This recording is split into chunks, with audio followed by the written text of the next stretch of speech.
Hi guys. Tonight we step quietly into the echoing heart of a medieval castle. Right as the sun sinks and the temperature drops faster than you expect, you feel the cold almost immediately, that sharp little pinch on your cheeks as you cross the threshold. The air tastes of smoke and damp stone, and even though you have barely taken 2 steps inside, you already know one thing for certain: you probably will not survive this if you try to sleep here unprepared.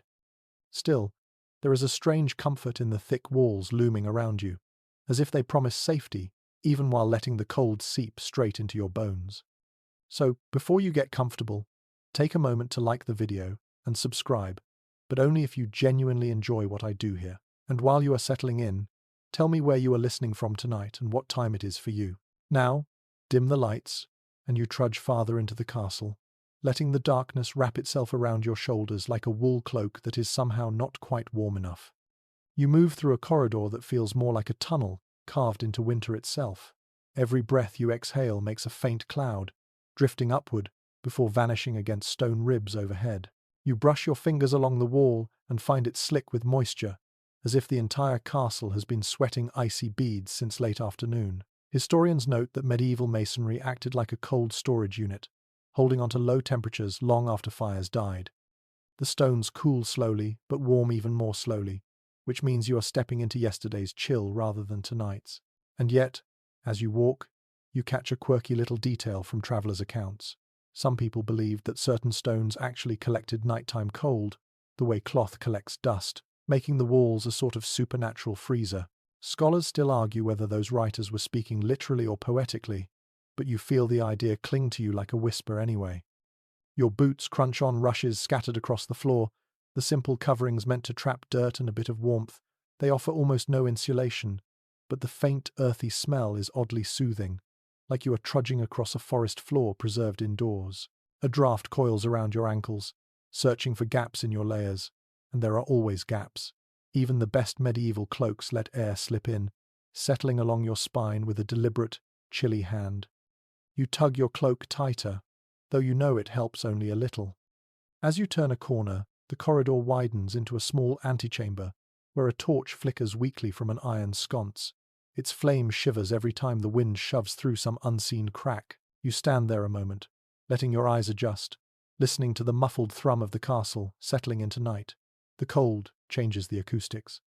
Every tiny movement becomes louder, cloth rasping, wood creaking, distant footsteps echoing in ways that make you wonder if someone is approaching, or if sound is simply bouncing strangely through the stone. A gust of winter air slides past your shoulder, and instinctively you glance toward the door you entered, but it is closed. The castle is full of unexpected breezes that do not seem to follow the rules of doors and walls. That happens when architecture predates the idea of comfort. Even with tapestries hung everywhere, the wind finds pathways, slipping through arrow slits, keyholes, and joints where stone meets timber. You imagine the countless nights when someone tried to block a draft with a cloak, a shield, or even a bench. A mainstream fact often mentioned in castle guides is that medieval builders did not prioritize airtight rooms. Ventilation mattered for smoke control, and warmth was considered a luxury rather than an architectural requirement. You walk on, following the torchlit trail deeper into the fortress. Outside, the world is drifting toward freezing darkness, and the walls relay that message faithfully. Your breath becomes heavier, your limbs slower, the way they do when the cold tries to convince your muscles to sleep before you are ready. You rub your hands together and wonder briefly how many people before you did the same ritual in this same corridor, trying to coax blood back into their fingers. A side door stands ajar, and curiosity nudges you inside. You step into what feels like a storage room for everyday items. Wooden barrels line one side, smelling faintly of dried herbs. Atop a shelf sits a stack of folded textiles that look soft until you touch them. They are coarse, stiff with age, and colder than the wall. You imagine them spread over a noble's bed or a servant's cot, offering a thin layer of warmth that never quite succeeds. Yet people cherish them. One fringe tidbit pops into your head. In some regions, families kept a single prized blanket, made from woven goat hair believed to trap warmth more effectively, almost like a medieval version of performance fabric. Whether it truly worked, or simply felt special, you cannot say. You step back into the corridor and continue toward a dim glow ahead. Your footsteps become slower, quieter, as if the castle expects reverence from anyone crossing into nighttime spaces. A subtle sound brushes your ears. It might be wind under a door, or it might be someone in the great hall tending the last embers of the fire. You follow the glow, drawn by the promise of even the faintest warmth. When you enter the great hall, you immediately sense the difference. The air is still cold, but there is a softness to it, a memory of heat that lingers like a sigh after a story ends. The central hearth holds a few stubborn coals, giving off a dull, reddish light. Smoke curls upward, through the vent high in the ceiling. You kneel beside the embers and hold your hands out, grateful for the mild warmth. It is the closest thing to comfort you have felt since arriving. You study the vast room. Long tables sit pushed aside, and abandoned cups glint faintly in the shadows. The silence is thick, but not empty. It carries the ghosts of conversation, feasts, and laughter. You picture dozens of people huddled around this hearth hours ago, soaking in as much heat as possible before retreating to their icy chambers. Historians debate whether the Great Hall was truly the warmest place or simply less cold than everywhere else. Whatever the truth, you feel how temporary warmth is in a castle like this. The moment the fire fades, the cold reclaims everything. As you rise from the hearth, a faint plume of your own breath drifts upward. You take one last look at the dim coals, feeling the weight of the night settle around you again. You know you will need to continue forward, deeper into the labyrinth of rooms and passageways, toward whatever sleeping spaces this castle holds. And as you walk away from the hearth, that fleeting memory of warmth clings to you like a promise that the night is survivable if you keep moving. You step away from the dying glow of the hearth and drift back into the corridor, letting the cold wrap itself around you again like a reminder that comfort is always temporary in a stone fortress. The air feels thicker here, as if every breath you take has been filtered through a damp cave before reaching your lungs. You slow your pace, letting your fingertips skim the uneven surface of the wall. It is strangely slick, and the moisture clings to your skin like chilled dew. You can almost feel the stones drawing heat out of you, the way metal steals warmth from bare hands. A well-established observation among castle specialists is that thick masonry acts as a natural refrigerator, staying cold even when fires roar elsewhere. As you venture deeper, you catch a whisper of air sliding through a crack that looks too small to matter. That is how drafts work in castles. They ignore logic and appear anywhere they please. You crouch for a moment, pressing your palm against the floor rushes. They are damp around the edges, giving off a faint scent of old straw and spilled ale. The smell drifts upward and settles around you like a reminder that this building has lived far longer than you have. You straighten slowly, adjusting your cloak as another drifting breeze coils around your ankles. The cold does not sting, it creeps. You continue down the hallway, watching your breath float in pale, ghost-like ribbons. The ceiling above you arches high enough to lose itself in darkness. The torchlight flickers in a trembling rhythm, giving everything a soft shimmer, like the castle is breathing shallowly, matching your pace. You turn toward a narrow doorway on your left and step inside a chamber that seems carved straight out of a glacier. The room is small and windowless, yet somehow windier than the corridor. You blink in surprise, then let out a soft laugh that echoes faintly around you. The air slips down your collar with a kind of mischievous glee. As you rub your arms to coax warmth back into your skin, you think about how people living here had to adapt. One curious little detail mentioned in travelers' notes hints that some castle residents believed a draught coming from the north wall carried the blessing of fresh mountain spirits. Whether that belief comforted them or simply distracted them, it speaks to the very human habit of giving meaning to discomfort. You step closer to the wall and rest your ear against it. You expect silence, but you hear a muted hum, almost like the sound of distant ocean waves. It is not water, of course. It is the wind slipping through unseen passages and cavities inside the stonework.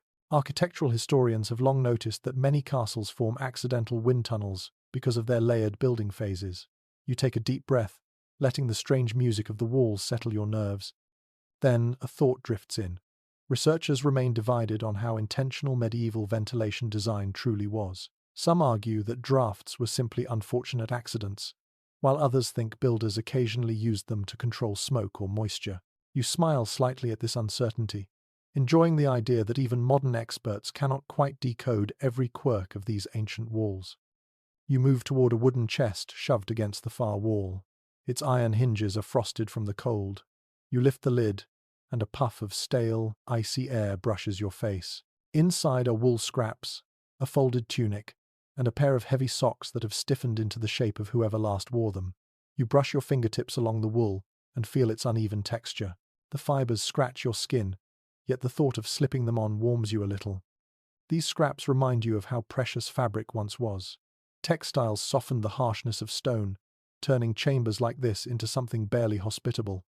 A soft crunch pulls your attention downward. You look at the floor and notice the rushes here are different. They seem rotted near the edges, almost merging with the damp stones beneath. You imagine the constant effort required to keep them fresh, an endless cycle of replacing, sweeping, and spreading.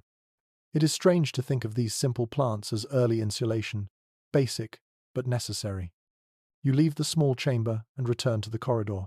Your footsteps echo lightly this time, as if the castle has accepted your presence. The cold sits heavily on your shoulders, but you keep moving. The next corner reveals a long, narrow passage that slopes upward. As you climb, the air grows sharper, cleaner, almost metallic in its chill. The tapestries here are sparse, just a few faded pieces, hanging crookedly, as though tired of their own weight. You pause beside one and let the fabric drift through your fingers. The threads feel cold and brittle, like they have been frozen since the first day they were hung. A faint thudding noise catches your attention. It could be a loose shutter banging against a window, or a servant carrying firewood 2 floors below. Sounds in castles rarely tell the truth about their origin. They travel in strange ways, bouncing through stone veins that twist and intersect like an underground river network. You listen for a moment longer and then resume walking, letting the echoes fade behind you. You reach the top of the passage and find yourself facing a cluster of small rooms arranged around a central pillar of stone. You step into one at random, finding a narrow slit window that admits a single blade of moonlight. You stand before it and press your face close. The outside air leaks in with astonishing force, sharp enough to sting your skin. You pull back quickly, realizing how relentless winter must have been for anyone sleeping near a window. You picture someone stuffing wool, moss, or old cloth into the gaps, hoping to tame the freezing air. It probably helped, but not enough. You linger in the room a bit longer, letting your eyes drift across the uneven stones. They glisten faintly where condensation has gathered. You run your palm across one and feel the cold cling to your skin like the stone refuses to let go. You imagine all the people who lived here, each leaving a little warmth behind that vanished the moment they stepped out. You draw in a steady breath, grounding yourself in the stillness of the moment. The castle feels alive, but patient. It has learned to wait through centuries of winter nights, collecting drafts, holding echoes, storing memories. You realize how fragile your warmth is in comparison, and yet, you also feel oddly safe here, wrapped in history, even as the cold gnaws at the edges of your comfort. You take one last glance at the window, letting the moonlight brush your face.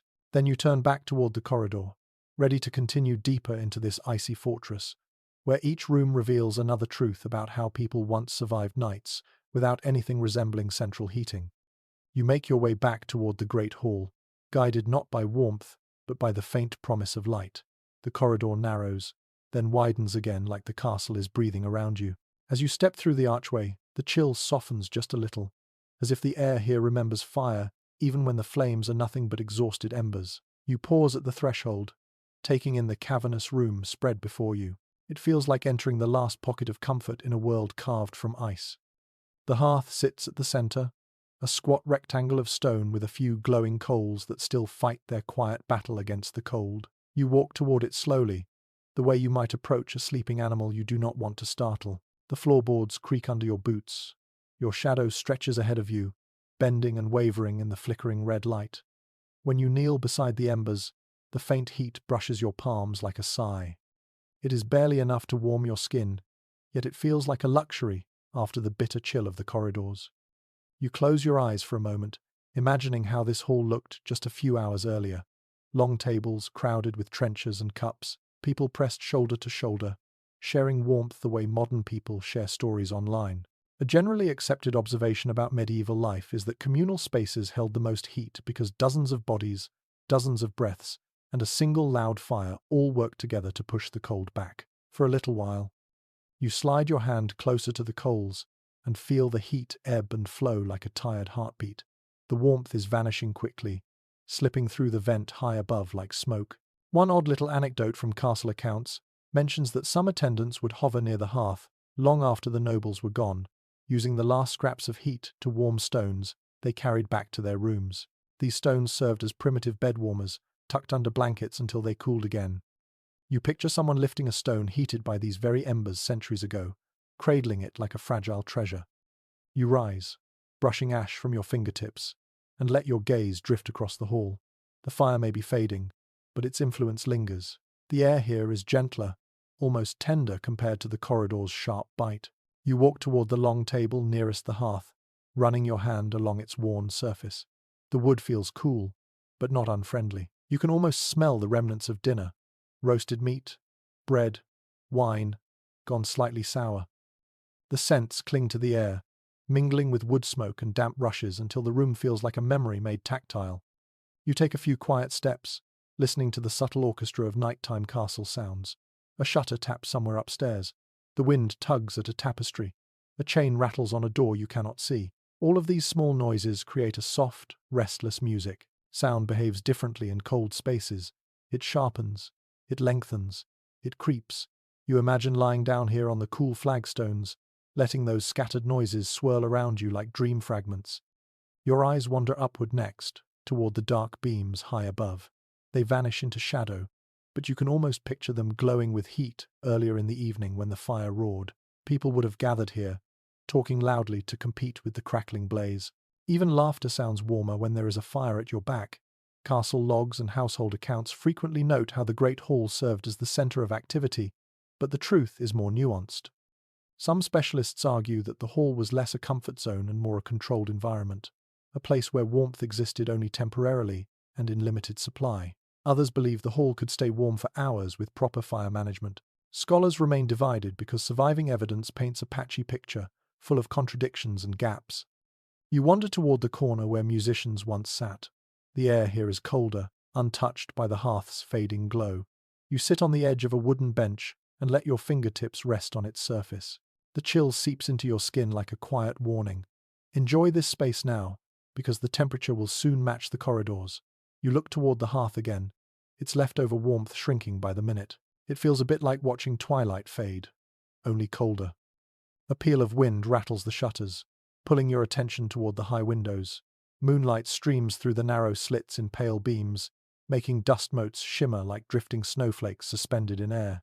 For a moment you stand perfectly still, watching them swirl. There is beauty in this chill, a stark, fragile beauty that only appears when all other comforts are stripped away. You walk around the room in slow circles, your boots scraping lightly against the rushes that coat the floor. They rustle faintly, releasing hints of herbs tucked among the straw: lavender, bay, sweet woodruff.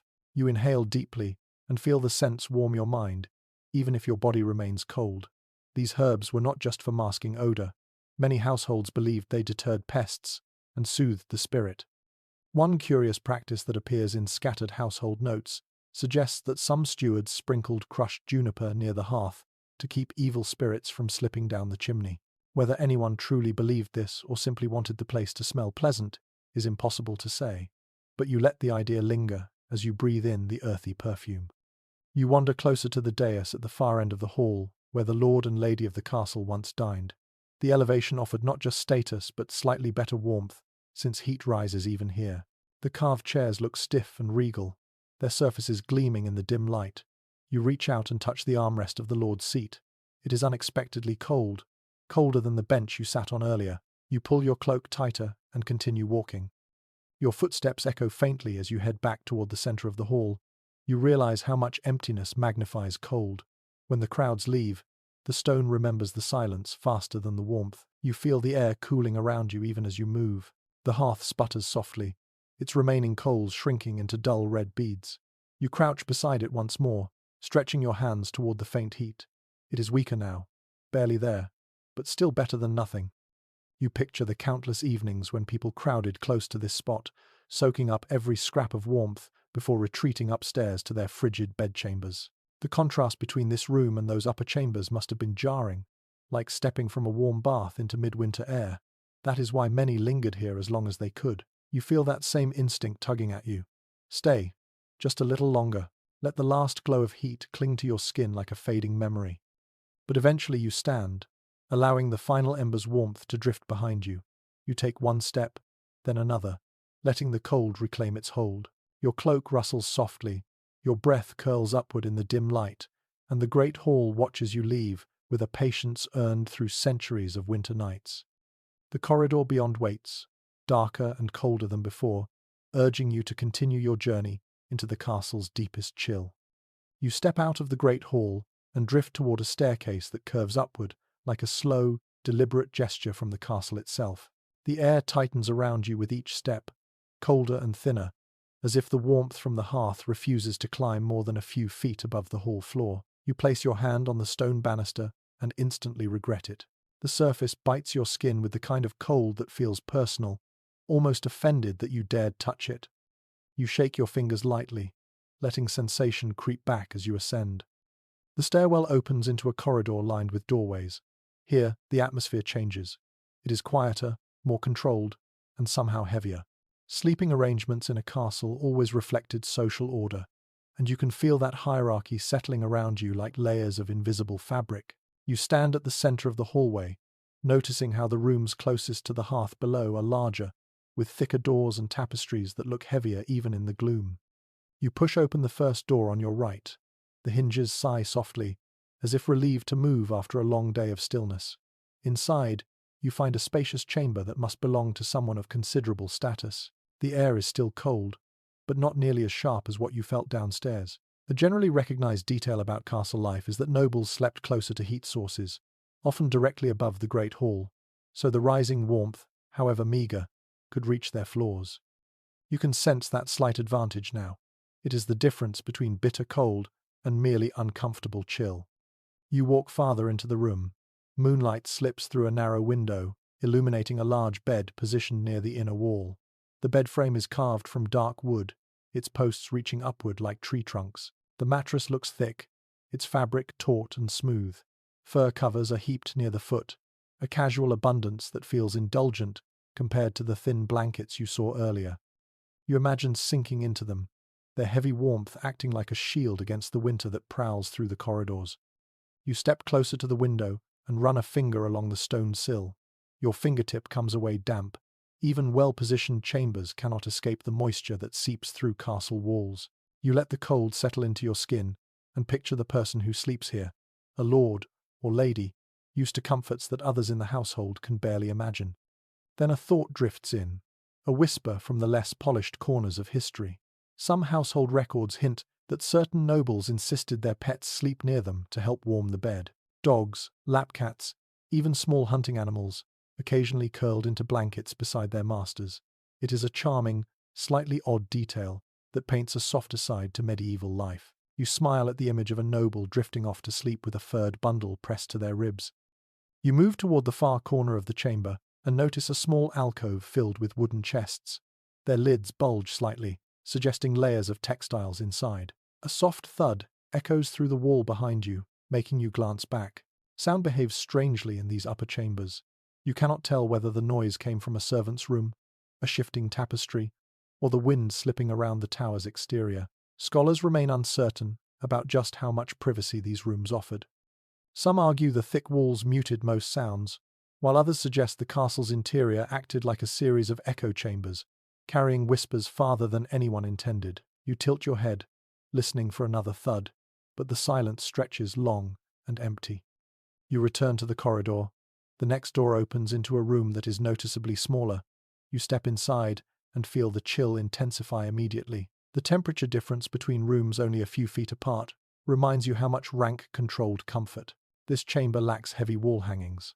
The bed is narrower and pushed near an outer wall, daring the winter air to creep in. You run your fingertips along the mattress. It is thinner, the linen coarse.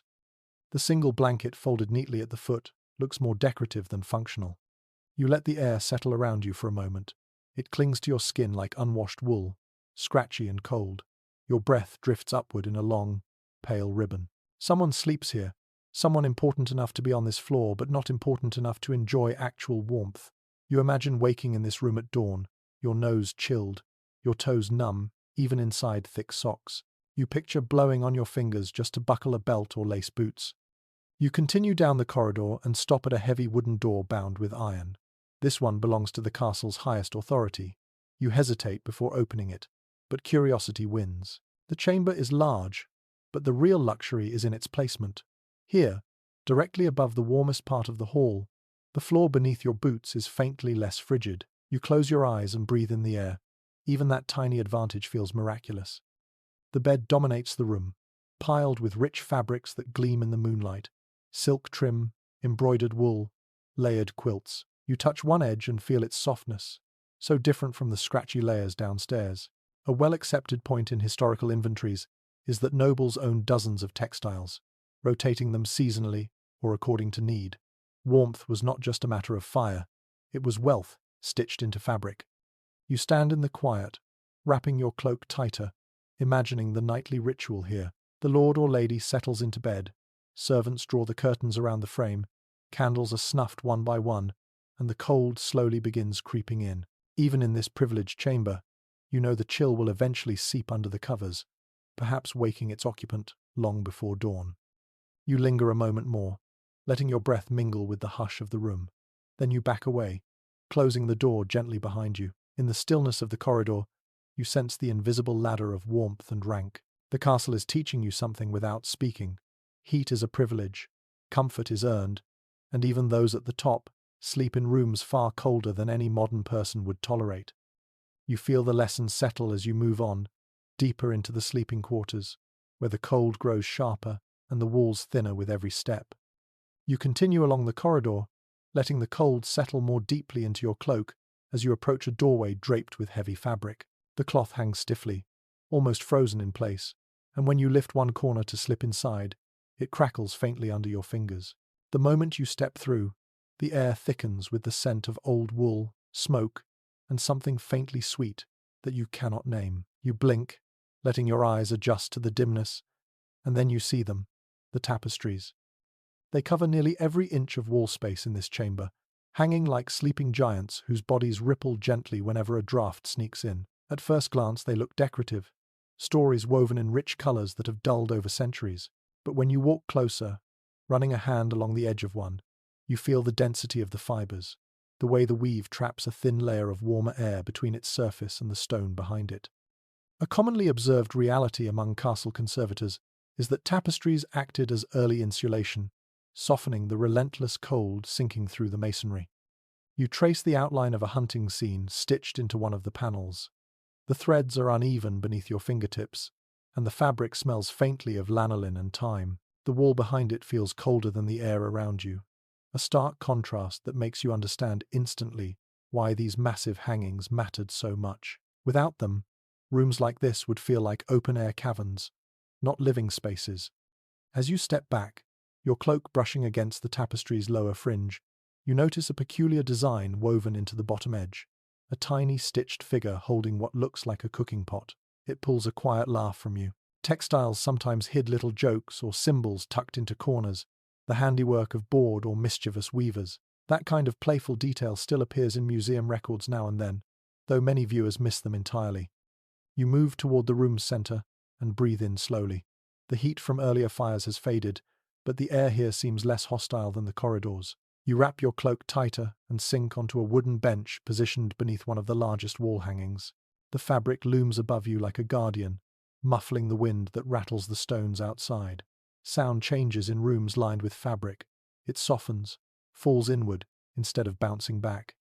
You feel wrapped, sheltered in a way the bare chambers downstairs never offered. A faint creaking noise comes from the ceiling beams. You glance up and listen. It might be the wood contracting in the cold, or it might be footsteps in a passage above. Specialists still disagree about how effectively tapestries blocked sound. Some believe they muted everything except the loudest noises. Others argue they improved acoustics rather than obscuring them. You feel the uncertainty in the air itself, as if the castle refuses to confirm either theory. You stand and approach another panel, this one depicting a scene of courtly life with exaggerated expressions and oddly shaped trees. The colors linger in deep shades of indigo and russet. You run your hand across the lower part of the tapestry and pause when you feel a strange bulge. Curious, you lift the edge and peek behind it. The cavity between tapestry and wall hides a stack of wooden pegs and a folded piece of cloth someone tucked away long ago. Not unusual at all. People sometimes use the space behind hangings to store small objects, hoping they would stay dry and out of sight. You touch the cloth gently. It is stiff with age, cold as the stones it rests against. You let the tapestry fall back into place and turn your attention to the opposite wall. A larger hanging covers nearly the entire surface. The image shows a forest scene, embroidered with minute detail. Trees twist upward like ancient pillars, and tiny animals lurk between the branches. You feel an odd comfort studying it. The forest looks warmer than this room. You take a step toward it, almost forgetting that it hides a wall colder than a winter river. You reach out and adjust one corner where the fabric has sagged slightly. The weight of these hangings must have been staggering when new. Woven from wool, often mixed with silk or linen threads, they required immense skill and resources to create. A widely accepted detail in textile history is that tapestries served dual roles. They decorated and protected. They were not purely for display. They were tools to survive winter. You shift your weight and let your body lean into the slight warmth radiating from the tapestry's sheltered air pocket. It is subtle, but you feel it. A tiny refuge, a trick of medieval life. You imagine a servant standing exactly where you stand now, absorbing the faint softness before heading back into the frigid hallways. You imagine someone whispering bedtime stories to children under the protection of these colorful walls. Your eyes roam to the ceiling again, where beams cross like ribs above a sleeping giant. The room falls quiet except for your breath. The space feels almost safe. Almost. Because even here, you sense the cold biding its time. It drifts around your boots. It reaches for your fingers each time you pull them from your cloak. It lurks in the corners where the tapestries do not reach. You shiver once, then steady yourself. You begin walking along the room's perimeter, letting your fingertips glide over each tapestry as if greeting old friends. Under your touch, the fabric feels alive with stories, with human hands that wove warmth into every thread. You pause at the final hanging near the exit, noticing a curious stitched star tucked into the border, perhaps a signature, perhaps superstition, perhaps simply whimsy. The truth is lost in time, and that mystery settles lightly in your chest. You slip through the doorway again and let the cold of the corridor swallow you for a moment. Then you glance back at the room, at the thick layers of woven color shielding the walls. You feel grateful to have stepped into that soft pocket of warmth, even if briefly. Now, you continue forward, ready to explore the next set of sleeping spaces and the strange comforts they held. You leave the tapestry-lined chamber and drift farther along the corridor, noticing how the cold sharpens again once you step away from fabric-softened walls. Your boots whisper across the floor as you climb a short set of steps leading into a broader room. The moment you enter, your eyes are drawn to the centerpiece that dominates nearly the entire space. A bed so tall and imposing that it looks more like a throne lying down than a place to sleep. You approach it slowly, letting your fingertips trail along the carved wood of the bed frame. The posts rise almost to the ceiling, thick as tree trunks and polished to a faint sheen. Every inch of the wood carries marks of craftsmanship, spirals, leaves, tiny figures with exaggerated features that watch you from the corners. A commonly noted point in medieval furniture studies is that beds were expensive status symbols, often worth more than other possessions combined. You can see why. This is no simple sleeping platform. It is a declaration. You circle the bed, noticing how high it sits off the ground. You would have to climb into it, maybe with a small stool, much like mounting a quiet wooden mountain. The height served practical purposes too. Being raised off the floor kept sleepers away from cold drafts that hugged the ground like hungry animals. You test this theory by crouching low for a moment. Immediately, the cold gathers around your ankles, sharper, more aggressive than the air at standing level. You straighten again with a slight shiver. You lift one corner of the top blanket and run your fingers along the mattress beneath. It feels thick and plush, stuffed with feathers or wool in a way that suggests luxury. Some households layered several mattresses, arranging them so that the thickest lay on top and the rougher, straw-filled ones sat beneath. A curious little note preserved in a surviving household account mentions that one noble family even rotated their mattresses seasonally, believing that summer feathers and winter feathers behaved differently. Whether this held any practical truth or simply reflected superstition, no one can say with certainty. You climb onto the bed carefully, settling among the linens. The mattress dips beneath your weight, not deeply, but enough to cradle you. The blankets smell faintly of lavender, the scent lingering from herbs sprinkled among stored linens to keep pests away. Your hands sink into the folds of the quilt, and for a moment you allow yourself to imagine what it felt like to end a long winter evening by climbing into a structure as magnificent as this one. You lie back, letting the bed hold you. The wooden frame creaks softly beneath your shifting weight. The sound feels warm, almost protective. Up here, you are suspended above the cold seeping across the floor. Even so, the air touching your cheeks is still icy, reminding you that comfort in a medieval castle was relative. This bed might be luxurious, but the chill still hovers around its edges, like a patient visitor waiting for the right moment to return. You sit up again, letting your feet dangle over the side, and glance toward a smaller bed tucked into the corner of the room. It is simpler, with a lower frame and fewer carvings. Perhaps a squire or lady-in-waiting slept there, close enough to serve the room's primary occupant, but far enough to remain unobtrusive. You kneel beside this smaller bed and press your palm against its mattress. It is firmer, likely filled with straw rather than feathers. The blanket folded atop it is thin and slightly coarse. The difference between the two beds reveals a clear hierarchy, even within a single chamber. You stand and take a slow breath, letting your gaze linger on the carved patterns circling the bedposts. You notice a series of tiny birds etched along the wood, their wings spread as if they were mid-flight. The repetition of wings forms a rhythm that draws your eyes upward. Once, these carvings were probably brightly painted, the colors adding another layer of personality to the furniture. Over time, the pigments faded, leaving faint hints of their earlier brilliance. A small creak echoes through the room, making you glance toward the ceiling. It might be the timber above adjusting to the cold, or it might be footsteps in a hallway overhead. There is still some uncertainty among architectural researchers about how much noise traveled vertically in castle structures. Some believe wooden floors acted like drums, amplifying every step. Others suggest thick floorboards absorbed sound instead. Standing in this room, you cannot decide which theory feels more accurate. The silence here is deep, yet not absolute. You explore the foot of the bed next. A wooden chest sits there, its lid propped open slightly, as if someone last rummaged through it in haste. Inside you see extra linens, a worn pair of slippers, and a folded nightshirt that looks surprisingly soft compared to other garments you have encountered. You lift the nightshirt gently. The fabric is thick, but the weave is smooth, made with care.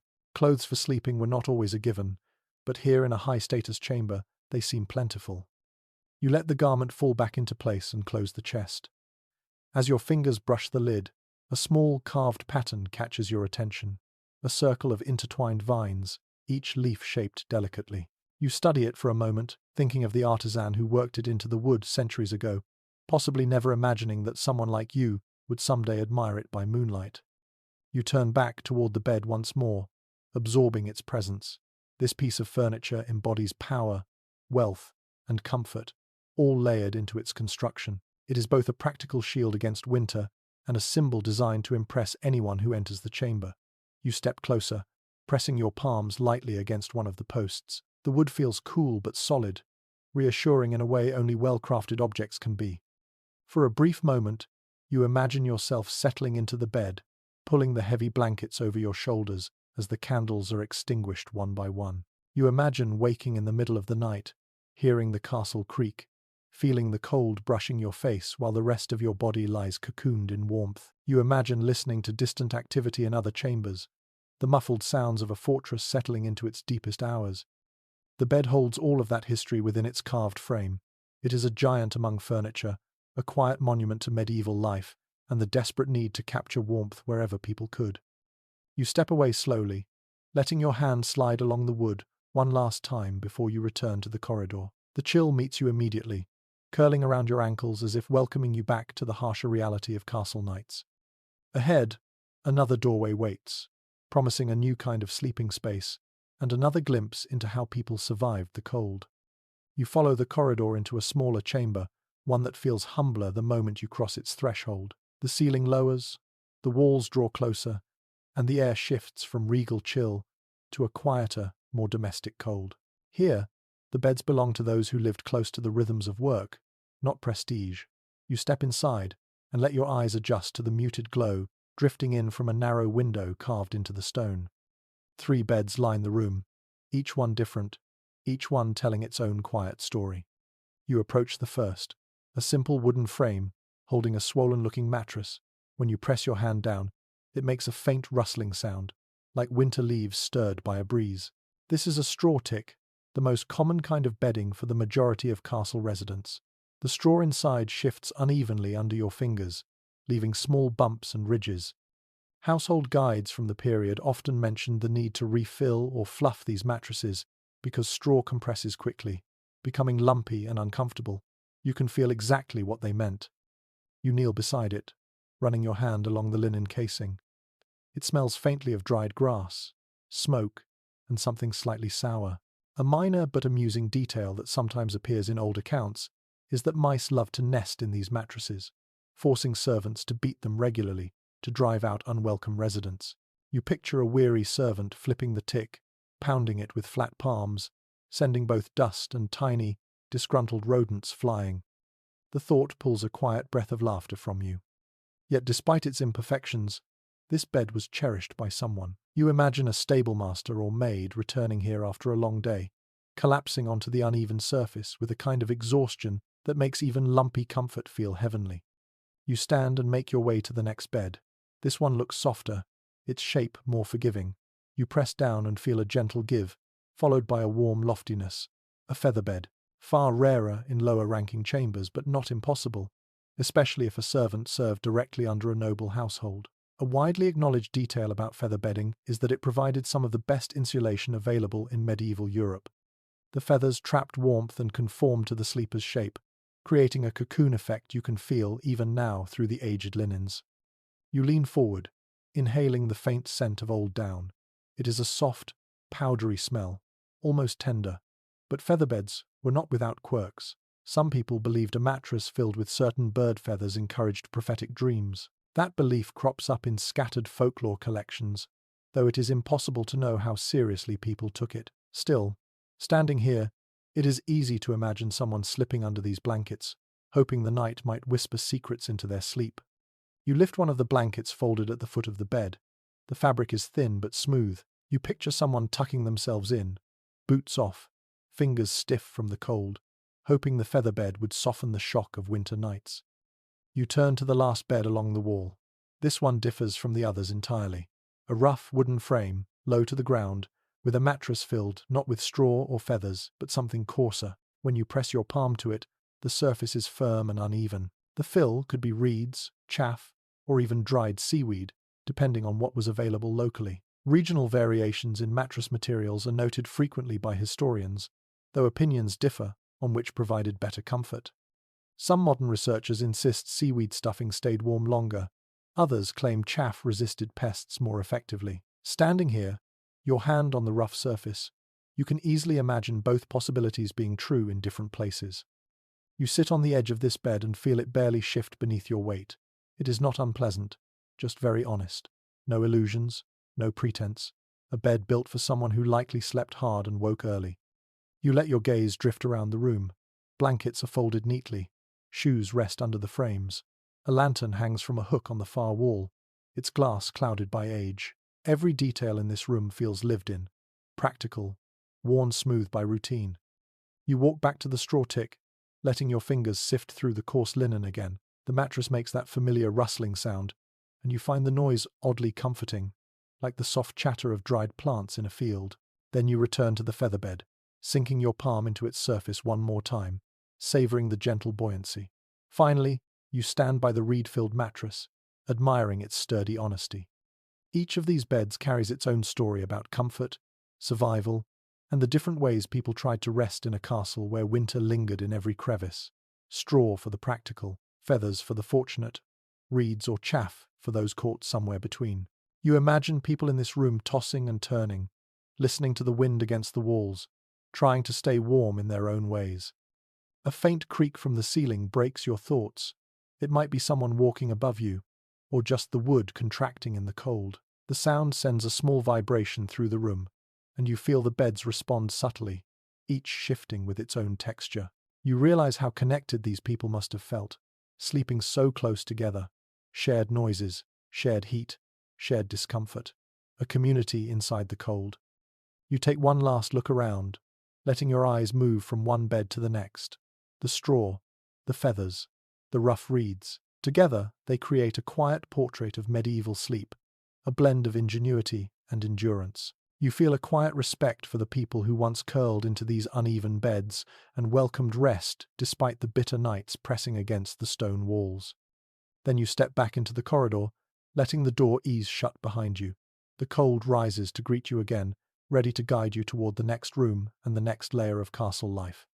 You continue along the corridor until you reach a doorway framed by heavy wooden posts. The moment you step through, you notice the bed before anything else. It rises from the floor like a small stage, draped in curtains so thick they look capable of stopping winter itself. You pause, letting the scene settle into your senses. In a world where central heating does not exist, this curtained bed feels almost like a miracle. You walk closer, your boots whispering softly against the floor. The curtains hang from a canopy carved with intricate patterns, each fold of fabric pooling heavily against the mattress below. You touch the curtain with your fingertips, feeling the weight of the weave. The fiber is dense and lined on the inside with another layer of slightly softer material. People understood far more about warmth than they are often given credit for. A well-regarded observation among household historians is that these bed curtains created a microclimate, trapping body heat and forming a pocket of tolerable air even in a freezing room. You lift one corner of the curtain and step inside the enclosed space. The atmosphere shifts immediately. The air here is stillness itself, warmer by the tiniest margin, though it feels dramatic after the corridor's sharp bite. You breathe in carefully, letting the quiet settle against your ears. Sounds outside the curtains become muted, softened into distant murmurs. The bed becomes a world within a world. You sit on the edge of the mattress, feeling its gentle give beneath your weight. You pull the curtain closed behind you, sealing yourself into this small chamber of fabric and warm breath. It is easy to imagine a medieval sleeper doing the same thing every night, curling into the safety of this cozy cave. The mattress feels more forgiving than the ones in the servants' quarters, though not as luxurious as the grand beds you saw earlier. Middle-ranking residents likely slept here, important enough for comfort, not important enough for extravagance. You lie back for a moment, placing your hands on your stomach. The upper edge of the curtain brushes the top of your forehead. You can hear your own breath echo gently in this little fabric room. You focus on the sensation, imagining how soothing it must have been to drift towards sleep inside this softly muffled space. The cold still lingers at the edges, but the fabric shields you from the worst of it. As you shift slightly, the mattress rustles beneath your shoulder, and a faint scent of herbs drifts upward, perhaps lavender, perhaps dried mint. Linens were often stored with herbs to deter pests, and the fragrance clings faintly even centuries later. You smile at the thought of someone pulling these curtains shut and feeling a tiny surge of relief as the smell surrounded them, comforting and familiar after a long winter day. Your hand brushes the interior fabric of the curtain again. It feels softer here, warmed slightly by your presence. You picture a family crowding together into one bed on the coldest nights, using their combined warmth to soften the bite of winter. In some regions, people believed the curtained bed protected sleepers not only from cold, but from drafts carrying illness. Folklore occasionally mentions that a tightly closed bed kept harmful night air at bay. Whether such fears had any scientific grounding, no one today can confirm, though researchers still muse about how medieval people perceived air, health, and sleep. You shift the curtain aside and sit upright. The dim light filtering through the fabric gives everything a golden haze. You take a deep breath, feeling the air beyond the bed's enclosure grow colder the moment it touches your skin. The contrast is immediate. No wonder people treasured these curtains. They created a buffer against a building that otherwise fought against comfort. You slide off the mattress and stand within the space framed by the canopy posts. You study the curtain ties, little loops of cord that let sleepers gather or release fabric as needed. The cords are stiff, perhaps from age or cold, but you can imagine them being more supple when new. They might have matched the bedspread or the tassels along the canopy. Wealthier households sometimes decorated these spaces lavishly. Middle-ranking rooms like this one focused more on practicality. You pull the curtain closed again, making the bed vanish into its own cozy world. The fabric makes a soft whooshing sound that feels almost like a sigh. You step back and notice how dramatically the bed transforms when enclosed. It becomes a private sanctuary, The kind of place someone could retreat to not just for sleep, but for warmth, privacy, even small conversations whispered in the dark. You walk toward the wall and rest your hand against the stone. The cold there is brutal, a different creature entirely from the gentle chill within the curtains. You close your eyes and imagine lying here at night, hearing the wind against the window, feeling the temperature plummet as the fire dies downstairs. You picture someone grabbing the curtain cords, pulling them shut in a single practiced motion, settling into safety as the bed becomes a cocoon of cloth and breath. A soft tapping sound breaks your thought. It comes from somewhere near the ceiling, maybe the wind nudging a loose shutter or a servant moving through a passageway above. The noise fades almost instantly. Your gaze returns to the bed with its curtains drawn. You feel its promise of warmth like a silent invitation. One curious footnote in some surviving household writings suggests that people occasionally used these curtained beds as makeshift dressing rooms. The curtains offered privacy from servants or other family members, creating a momentary refuge in a crowded life. You can easily imagine that, standing here, the enclosed bed feels strangely intimate, almost secretive. You take a final slow breath and open the curtains again. The cold of the room rushes back, wrapping around your arms and neck. For a moment you stand perfectly still, letting the chill settle before turning toward the door. As you step out into the corridor once more, the thick curtains sway faintly behind you, as if bidding you farewell from their small fortress of warmth. You know the cold will grow sharper as you continue your journey through the castle, but the memory of that sheltered space lingers like a gentle whisper against your skin. You step away from the curtained sanctuary of the last room and continue down the corridor, where the cold returns with renewed sharpness, curling around your boots like a prowling creature. The air feels denser here, quieter, as though you are moving deeper into the castle's winter core. When you turn into the next chamber, your eyes adjust slowly to a softer light, pooling near a cluster of low wooden chests. A bed sits against the far wall, but what captures your attention first are the piles of blankets and furs heaped across it in generous, uneven stacks. You walk toward the bed, feeling the floorboards shift faintly beneath you. The blankets spill over the mattress in layers of different colors and textures, a patchwork of survival stitched together from whatever materials the household could gather. You lift the first layer, a heavy woolen cover dyed in a muted reddish tone. The fabric feels coarse under your fingers, thick and sturdy. A widely acknowledged observation among experts on medieval textiles is that wool was valued above nearly all other fabrics for warmth. It holds heat, absorbs moisture without feeling wet, and lasts for years if treated well. As you drape the blanket back into place, you can easily imagine someone wrapping themselves tightly inside it as frost crept through the window slits. Beneath the wool lies another layer, thinner but softer, linen worn smooth by many winters of use. You run your hand along its cool surface. Linen does not offer much warmth, but when stacked under heavier fabrics, it adds comfort and prevents scratchiness. You smile faintly, thinking of how something so simple could feel luxurious on a bitter night. Your fingers then brush something entirely different. Fur, a tanned hide lined with thick, soft hair. You lift it slowly, sensing its unexpected weight. The fur smells faintly earthy, like a forest floor after rain. Even after all this time, it carries the ghost of the animal it once belonged to. The warmth trapped in fur is unmistakable. Hunters and households prized these pieces, using them to line bedding, cloaks, and sometimes even floors. The richest households imported exotic pelts, but simpler families used whatever animals were available locally: fox, rabbit, sheep, goat. A few old household notes even mention villagers trading for ferret skins to create narrow strips of trim for blankets or cloaks. It seems strange, almost humorous, but resourcefulness shaped every corner of medieval life. You spread the fur across your arm and feel how quickly it warms to your skin. The sensation is comforting, like sinking into a nest. No wonder people layered these on top of their beds. Without central heating, a sleeping person needed insulation from both above and below. You imagine someone pulling this very fur across themselves, tucking their feet under the thicker part, curling their back into its softness as they listen to the wind outside. You place the fur back carefully and turn your attention to a stack of smaller covers in a nearby chest. When you open the lid, a faint smell of cedar drifts upward. Inside lie rolled pieces of cloth dyed deep green and faded blue. You unroll one and discover a surprisingly delicate coverlet made from woven hemp fibers. Its surface is rough but lightweight, and though it lacks the comforting thickness of wool, It adds one more barrier between a sleeper and the cold.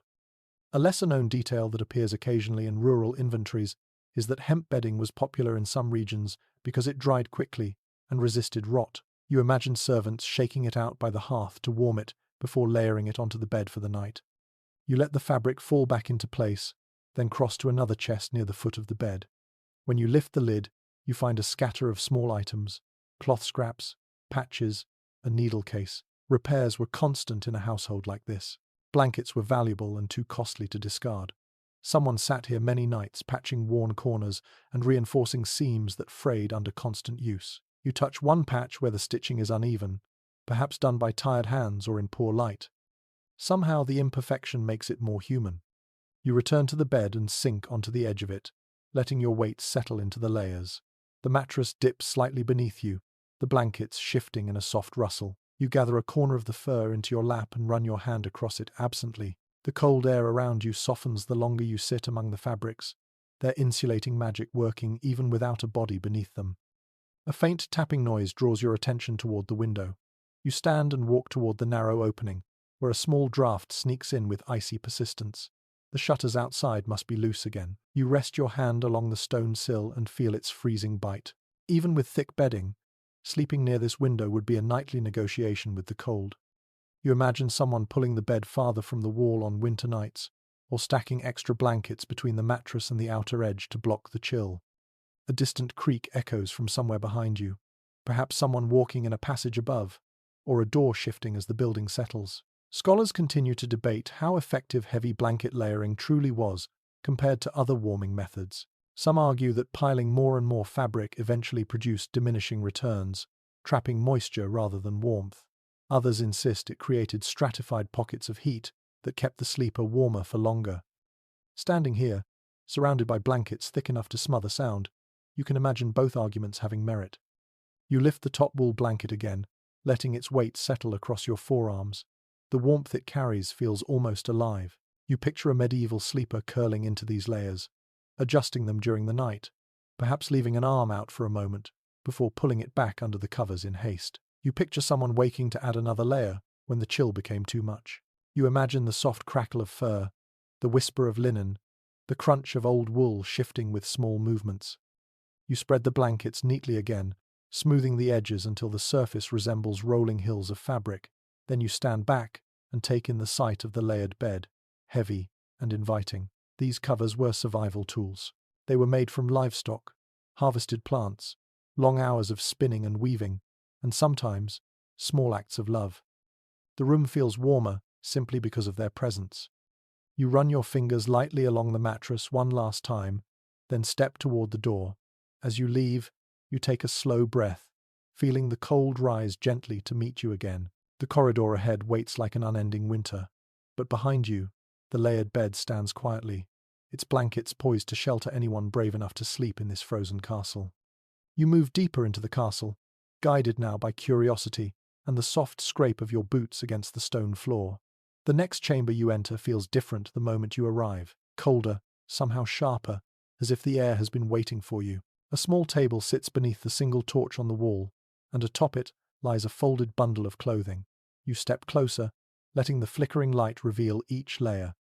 Tonight, you explore how people dressed for sleep, in a world where the night could feel like an enemy. You lift the first garment carefully. It is a long, loose nightshirt, made from heavy linen, its fibers softened by age and repeated washing. The fabric feels cool beneath your palm. In medieval households, sleepwear varied widely depending on wealth and custom. Many people simply slept in their everyday garments, but those who could afford dedicated nightclothes prized them for the warmth they retained. That detail appears frequently in surviving household accounts, a small reminder that nighttime clothing was a subtle luxury. You let the nightshirt fall across your arm, imagining the sensation of pulling it over your head on a frigid night.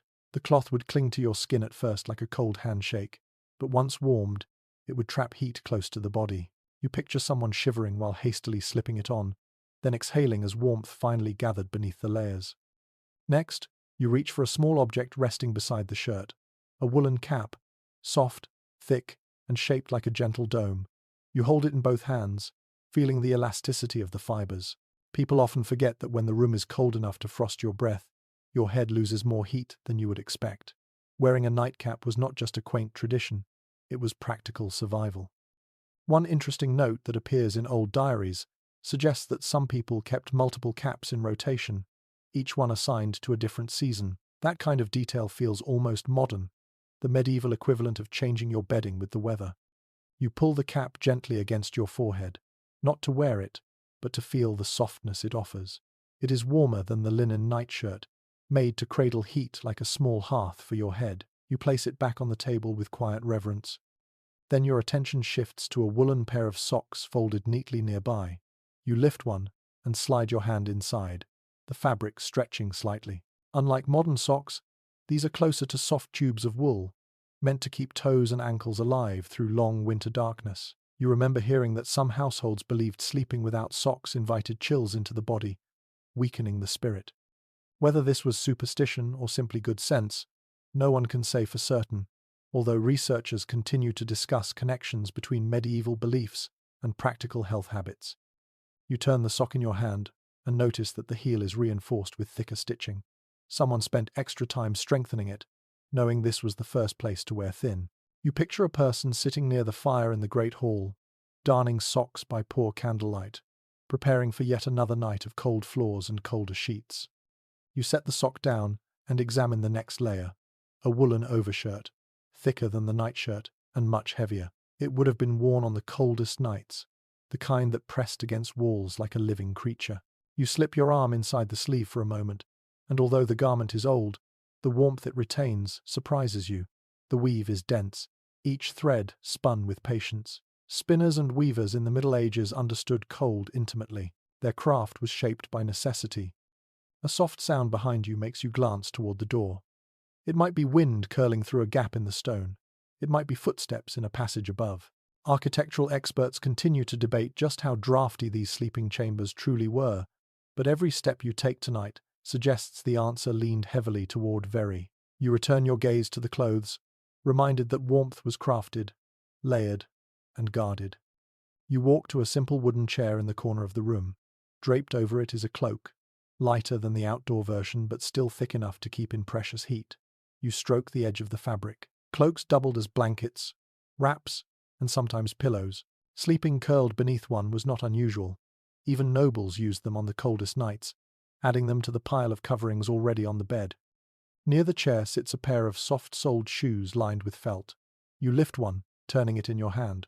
The felt is worn thin in places, but you imagine how it once cushioned feet, protecting them from the icy floors that seem to breathe cold upward like steam from winter earth. A small remark found in a surviving inventory lists these shoes as essential for late-night trips to the chamber pot. Standing here, feeling the chill beneath your boots, you have no trouble believing that. You return to the table and run your fingers slowly across the nightshirt and cap one more time. The clothing feels like a quiet conversation with someone who lived long before you. Their body warmed these garments. Their breath fogged the room's air. Their hands folded these fabrics by lamplight before sleep. You fold the nightshirt neatly, smoothing the fabric with your palm. Then you fold the cap, placing it atop the shirt with gentle care. For a moment, you picture yourself preparing for bed in this chamber. You imagine pulling the long shirt over your head, tying the cap snugly, slipping your feet into the warm socks before climbing under blankets layered high enough to muffle sound. You imagine lying still, listening to the castle creak, feeling the cold press against the curtains and stone, while your body forms its own tiny hearth beneath the covers. You close your eyes briefly, letting that sensation settle. A simple set of clothes becomes a shield against the night.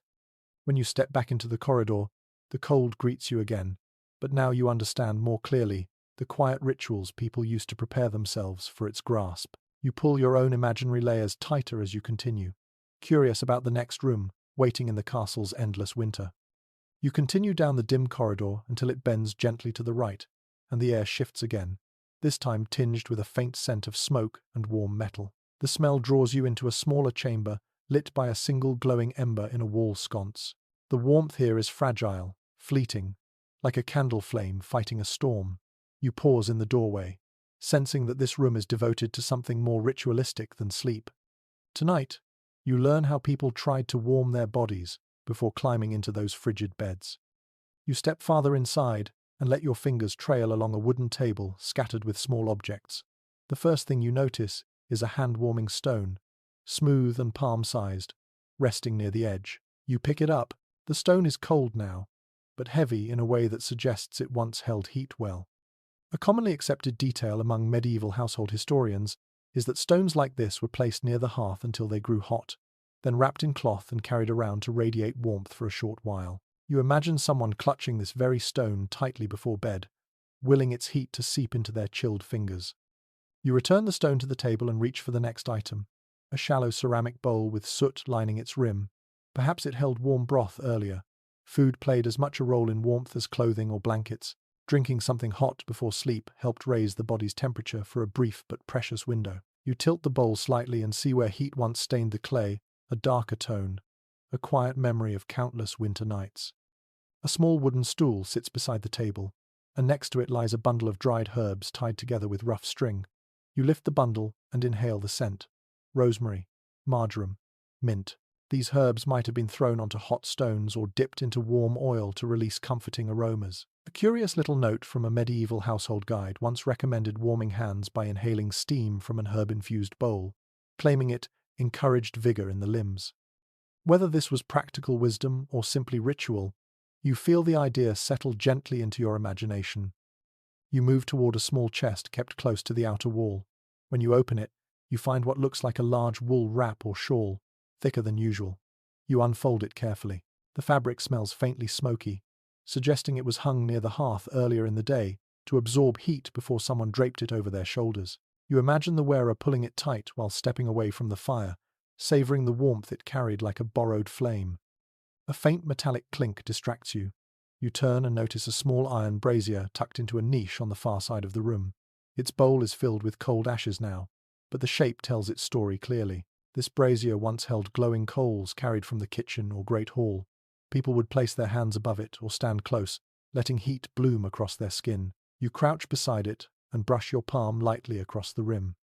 The iron feels cold enough to bite, a stark reminder of how quickly warmth dies when not fed by constant fuel. You sit on the stool, letting your hands rest on your knees, and picture the nightly routine of this room. Someone enters shivering, teeth clenched, rubbing their arms as they approach the brazier. Another warms stones near the coals. Someone else heats broth over a small flame. These small rituals formed a kind of choreography, each movement designed to chase cold away long enough for the body to settle into bed. Another thought drifts into your mind, a detail shared in a few old letters. Some people performed simple exercises before bed, pacing, stretching, even light jumping. Physical movement produced warmth, though it had to be done cautiously. Excess sweat on a winter night could be dangerous, cooling too quickly and leaving the sleeper colder than before. Historical researchers still discuss whether these routines were commonplace or limited to specific households. Evidence is scattered, but standing here, you can imagine someone working through gentle movements to persuade their body to warm itself. You lean closer to the brazier and glance at the thin vent carved into the wall just above it. The vent is narrow, almost hidden, but you feel the faint draft pushing through it. The outer air slips in like a warning. Fires and coals warmed the body, but they brought danger as well. Smoke, sparks, suffocating fumes. You imagine someone carefully tending the brazier, knowing too much heat could lead to breathlessness, while too little left the room freezing. You rise from the stool and drift to the far corner, where a wooden bucket sits half filled with warm water that has long since cooled. You dip your fingertips inside. The water is barely lukewarm, but you sense how soothing it must have felt earlier. Washing the face and hands with warm water before bed was a comfort, especially when the castle's winter air left skin stiff and tender. One small anecdote recorded in a noblewoman's diary mentions warming the hands in water steeped with rose petals to calm the mind before sleep. Whether such moments were widespread or unique indulgences remains uncertain, but the image lingers sweetly. You wrap the wool shawl around your shoulders for a moment, letting its smoky scent fill your senses. The air outside the fabric feels colder immediately, reinforcing how vital these small warming practices were. Without them, the body might enter bed too cold, making sleep a long and miserable process. You gently fold the shawl and place it back into the chest. Then you pick up the hand-warming stone one more time, weighing it in your palm. Even cold, it feels purposeful. You imagine the quiet footsteps of someone long ago, padding their way from this room to their bedchamber, clutching a warmed stone, or wrapped in a still hot shawl, determined to trap every drop of heat they could muster. You picture the castle at night alive with tiny pockets of warmth, flickering embers of human resilience scattered through a sea of cold stone. When you finally step out into the corridor again, the chill rises to meet you with familiar insistence, but you move lightly now, warmed by the knowledge of these ancient rituals. You can almost feel a phantom heat on your palms as you continue forward, ready to discover the next challenge of sleeping inside this frozen fortress. You follow the corridor as it narrows, guiding you toward a low archway that looks as though the castle itself is stooping to whisper a warning.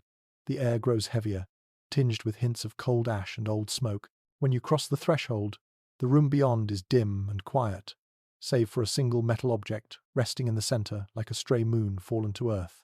You step closer and realize it is a brazier, its bowl darkened by years of fire and soot. Tonight, you learn how people relied on these small, glowing companions and how they balanced the warmth they offered against the silent dangers they carried. You kneel beside the brazier and place your palm against the cold rim. The metal feels unforgiving, as though it resents being touched when empty. You imagine it earlier in the evening, filled with glowing red coals carried carefully from a central hearth.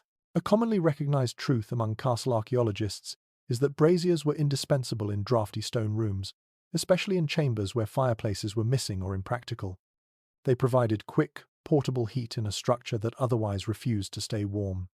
You trail your finger along the edge of the bowl, noticing thin scratch marks where tongs once scraped against the metal. It is easy to picture someone crouched exactly where you sit now, stirring the coals, coaxing life from them.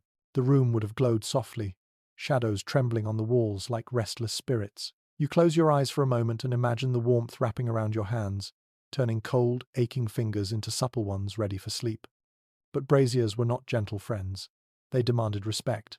You lean a bit closer and notice the faint trace of soot streaking up the wall above the brazier's niche, evidence of nights when the heat rose too eagerly. One scattered mention in a medieval household ledger describes a servant nearly fainting from the fumes after falling asleep beside an overfilled brazier. Records like that remind you how easily warmth turned treacherous in a closed room. Hot coals consumed air, producing fumes that became dangerous without proper ventilation. You lift the brazier slightly, feeling the weight of its iron body. It is surprisingly heavy. You set it down with care and glance toward a carved stone vent near the ceiling. The vent looks narrow, barely wide enough for a draft to slip through. Some historians argue that such vents were purposely placed to help circulate air for braziers. Others claim these openings were simply structural quirks rather than intentional features. Both arguments make sense. You can feel the faint draw of outside air brushing the top of your head, a reminder of the precarious balance between heat and breath in a windowless room. You rise and walk to a low shelf holding tools once used to manage these small fires. A pair of iron tongs lies beside a shallow wooden box filled with charcoal pieces. You lift the tongs, testing their weight. They feel solid in your grip, the edges worn smooth from frequent use. You imagine someone using them to arrange coals late at night, shaping glowing embers into a pattern that would last until morning. People depended on their skill at managing fire, understanding instinctively how much heat was enough and how much would be too much. Next to the tongs sits a shallow clay dish, its rim darkened with soot. Perhaps it once held sand for extinguishing coals safely. You run your thumb along the edge and picture a quiet, nightly ritual, someone leaning over the brazier, sprinkling sand to smother the flame, watching the glow fade slowly. A tiny, practical act that prevented catastrophic sparks in a wooden-floored room. After all, even a small ember could drift and catch the hem of a curtain or a bed hanging. More than one medieval fire is believed to have started from a brazier left unattended. You glance at the far corner of the room, where a small pile of singed cloth sits, crumpled and forgotten. The fabric is stiff with soot, edges curled and blackened. Perhaps it brushed too close to a brazier long ago. It reminds you that warmth in a castle was not free. It always came with risk. Even the safest-looking embers could betray their keeper. You walk toward a wooden bench set against the wall and sit, pulling your cloak tighter. From here, the room feels both intimate and ominous. You can imagine a traveler or servant huddled here at night, stretching cold hands toward the glowing bowl, while listening to wind howl through unseen cracks. The brazier would cast a circle of golden light that felt protective, even comforting, though its warmth never extended very far. Beyond that circle, the room would remain frozen, watching silently from the shadows. A soft scraping noise above your head makes you look upward, perhaps a beam shifting as the castle cools, or someone crossing a passage overhead. Noise behaves strangely in old stone buildings. Some researchers insist that heat sources like braziers affected acoustics, altering how sound bounced from wall to wall. Others doubt this entirely, attributing the difference to irregular architecture rather than fire. Listening now, you cannot decide which idea feels more convincing. The sounds seem distant yet immediate, concealed yet present. You stand again and move toward the room's only window slit. A faint breeze slips through, carrying the raw smell of cold night air. The draft chills your cheek instantly. Still, without that small opening, this brazier would have been far more dangerous when lit. You rest your fingertips against the sill and feel the stone's icy steadiness. It seems strange that a tiny trickle of freezing wind could be the very thing that saved lives during the long winter nights. You turn back toward the brazier, imagining it blazing with orange fire. You picture someone warming their feet above it, their breath fogging the air as they whisper a short prayer for warmth to last until morning. People relied on these small flames with a kind of trust that bordered on hope. Hope that the coals would glow long enough. Hope that the fumes would drift upward rather than settle downward. Hope that the metal bowl would not tip, the sparks would not fly, the danger would not wake while they slept. You crouch beside the brazier once more and place your hand on the cool metal. For a moment, you almost feel phantom warmth inside it, as though memory had left a trace. Then you rise slowly, letting the cold swallow your hand again. Before leaving, you lift the shawl hanging from a nearby peg and shake it gently. A soft cloud of dust rises, glimmering briefly in the lantern light. Perhaps someone once held this shawl close while tending the brazier, shielding their shoulders from the cold as they worked. You drape it across the peg again and turn toward the door. The corridor greets you with an immediate chill, sharper after the imagined warmth. You take one last look at the dim room behind you, the brazier resting like a dormant guardian. Even cold, it seems alive with memory. You exhale softly, letting your breath curl upward, and continue forward, ready to discover the next tool people used to wrestle warmth from the frozen nights of this ancient castle. You continue deeper into the castle until the corridor curves and opens into a narrower chamber that feels almost strangely intimate. The air carries a faint metallic sweetness, the kind of scent that clings to objects repeatedly heated and cooled. When your eyes adjust to the dim light, you see it resting on a low table near the bed, a long-handled brass pan with a hinged lid and a soot-darkened bottom. Tonight, you learn how this simple yet ingenious device transformed icy sheets into something a little more bearable. You step closer until you can see the faint patterns etched into the handle. The metal is cold now, but as you brush your fingertips across it, you can almost imagine the warmth it once carried. You lift the warming pan gently. It has more weight than you expected, heavy enough to feel solid but light enough to move easily beneath linens. A well-known detail from domestic inventories is that warming pans appeared in wealthier households by the late medieval period, their use spreading gradually as metalworking improved. You open the lid and find a shallow compartment meant to hold glowing coals or hot embers. You imagine the ritual clearly, a servant taking this pan to the great hall's hearth, filling it with coals, closing the lid, and then hurrying back before the heat dimmed. You picture the faint orange glow behind the perforated metal holes, the quiet rattle of coals shifting as the pan moved. You feel the forgotten weight of that responsibility bringing warmth, not too hot to scorch the sheets, but hot enough to chase the cold from the bed. You lower the pan and slide it across the mattress in a gentle arc. Even cold, it glides smoothly, its rounded bottom polished by years of movement. The motion releases a small whisper of dust from the bedding, a reminder of how this object once danced nightly beneath the covers. It warms your imagination to think of the moment someone slipped into bed afterward and felt, even briefly, the luxury of heated sheets. In a castle where winter clung to every stone, that must have felt like pure magic. A faint clank echoes from the pan's hinge as you close the lid again. It makes you pause. Some people believed that a warming pan used too often could ruin the mattress, claiming it dried the feathers or scorched the straw. A curious little mention in a scattered collection of manor letters even describes a steward scolding a servant for leaving the pan too long in one spot, claiming it made the feathers smell of burnt feathers and bitterness. Whether this was exaggeration or genuine trouble, The idea lingers with a strangely vivid charm.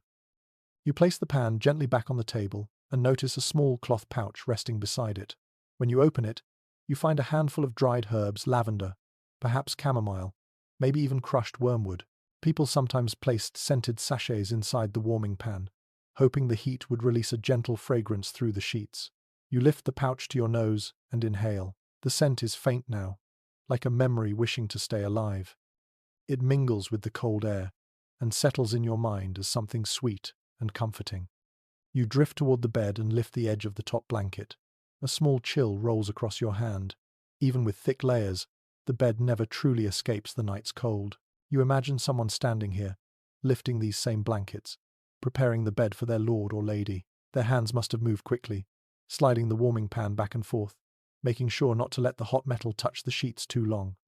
They would have ducked around the bed in practiced motions, letting the warmth seep through linen and wool until the cold finally loosened its grip. You sit gingerly on the mattress and press your palm flat against the surface. It feels firm, but inviting. You can almost sense the ghost of residual heat, though it is only your imagination shaping comfort out of chill. You stretch your legs for a moment and picture yourself slipping under the blankets after the pan has passed beneath them. The idea sends a gentle wave of warmth through your thoughts, your toes curling into sheets that feel warm instead of icy, your breath softening as the bed welcomes you. That single moment of comfort might have been enough to make the rest of the night bearable. A quiet creak interrupts your reverie. It comes from somewhere above, perhaps a wooden beam contracting as the air cools further. You tilt your head and listen. The sound vibrates through the walls faintly. Scholars discussing domestic routines still puzzle over how often servants used warming pans in everyday life. Some argue they were reserved for nobility and special guests, while others suggest they appeared in many households, especially those with colder climates. Without complete records, the debate stays unresolved, like so many details of castle living lost to time. You let the silence settle again and then stand, gazing across the room. A coal scuttle sits near the table, its interior stained with soot. You lift it and imagine someone shoveling small pieces of glowing fuel into it, balanced carefully to avoid spilling sparks. The scuttle itself feels cold, but you can easily imagine the heat it once carried, the urgency with which its bearer moved through dark halls so that the bed would be warm when needed. You set the scuttle down and return to the warming pan, laying your hand across the lid one more time. The metal feels like the memory of warmth made solid.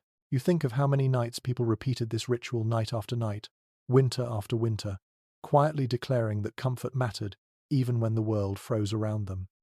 The torchlight flickers gently as you step back toward the doorway. You pause, glance once more at the pan, and feel a strange fondness for it, an object so simple, yet so dear, a guardian of warmth carried by careful hands through the coldest hours. You pull your cloak tighter as the corridor welcomes you back with its unforgiving chill. Another chamber awaits, and this next one promises a more crowded sort of warmth, a warmth made not by fire or metal, but by people pressed close together in the dark. You leave the warming pan behind and step once more into the corridor, where the cold drapes itself across your shoulders like an unwelcome shawl. The air feels different now, heavier somehow, as though it knows you are approaching a room where warmth comes not from fire or metal, but from bodies gathered in close proximity. When you push open the next wooden door, the shift in atmosphere is immediate. The chamber beyond is larger than the others, but filled with so many beds and pallets that the space feels intimate, almost crowded. Tonight, you explore the strange, practical, and sometimes awkward world of shared sleeping. You step inside and close the door quietly behind you. The first thing you notice is the softness of the air. Not warm, exactly, but less biting than the corridor. Even with no fire lit, the presence of multiple sleeping spots suggests bodies once filled this space with borrowed heat. A well-known point in studies of medieval domestic life is that sleeping alone was a luxury. Most people shared a bed with family members, servants, guests, or even strangers when necessary. It may sound uncomfortable to modern ears, but warmth was precious, and bodies were the most reliable source. You walk between two beds pushed close together. The mattresses are thin and uneven, but the blankets draped across them are arranged neatly, as though expecting occupants to return at any moment. You kneel beside one and press your hand into the straw-filled tick. The surface crackles faintly, and for a moment you imagine two people settling onto it after a long day of labor, their shoulders brushing, their breaths mingling. their combined warmth softening the edge of the cold. A strange little detail preserved in a handful of old travel accounts describes inns and households where strangers shared beds simply because space was limited and heat was communal. Some accounts are exaggerated for effect, but the core truth remains. Privacy was a distant luxury. You picture a traveler arriving late, grateful for any place to rest, even if it meant sharing a mattress with someone they had never met. You stand and drift toward the far side of the room, where a larger bed dominates the corner.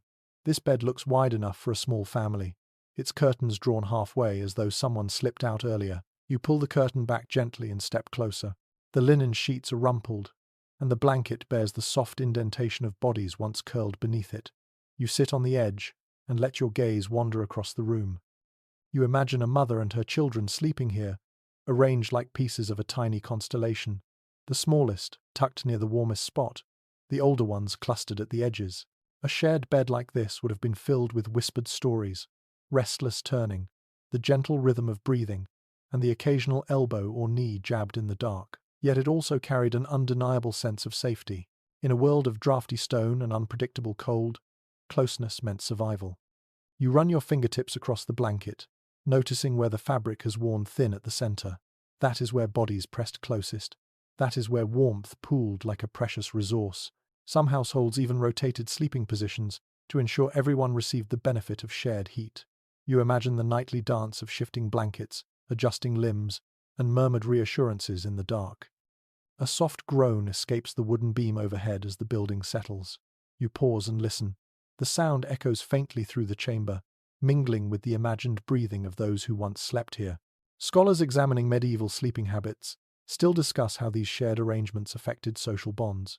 Some argue that sleeping together strengthened family ties, creating a sense of communal safety. Others suggest it offered little comfort and was simply a necessity. Standing here, you can imagine both possibilities coexisting, each shaped by the people sharing the bed. You move toward a narrow pallet laid directly on the floor. It is barely padded, little more than a sack with bundled straw inside. This might have belonged to a servant assigned to remain close to their master or mistress overnight, ready to wake at the slightest request. You kneel and press your palm into the pallet. The floor's chill seeps straight through it, and you wince slightly. Sleeping here would have required courage or exhaustion, yet many did it nightly. Beside the pallet sits a folded cloak. You lift it and feel the worn wool, still faintly soft in places. Cloaks often doubled as blankets, especially for those sleeping on the floor.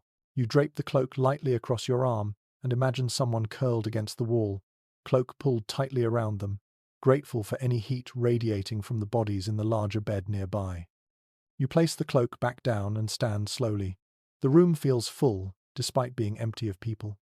Every bed whispers stories of shared nights, stories of warmth, discomfort, whispered confidences, cramped limbs, and the simple human instinct to gather close when the world grows cold. You walk toward the window slit and press your fingertip to the stone. The cold is startling, like touching winter itself, yet behind you, the chamber feels almost alive with the memory of warmth. Even now, there is a softness that the corridor lacks. You cross back toward the large bed and draw the curtains shut once more. The fabric muffles the room instantly, creating a kind of tenderness. You imagine two friends sharing that bed, or perhaps a visiting guest welcomed despite the household's modest quarters. People adapted, made space, and used their shared heat to survive nights when frost coated the walls. A quiet thought settles into your mind. Sleeping together was not always comfortable, but it was human, and in a castle carved from unyielding stone, that humanity radiated like warmth itself. You make your way to the door and place your hand on its iron handle. Behind you, the chamber rests in a hush, filled with the ghost of shared warmth. Ahead, the corridor waits with its familiar cold, pulling you back into the deep, frozen heart of the castle. You step back into the corridor, letting the fragile warmth of the shared sleeping chamber fade behind you. The air grows sharper almost immediately, as though the castle wants to remind you that comfort here is always temporary. You follow a downward passage now, one that slopes gently toward the outer side of the fortress. The stones under your boots feel colder than before, and the walls seem to narrow, pressing the chill closer to your skin. It is here, in the humbler reaches of the castle, that you find the quarters where the servants slept.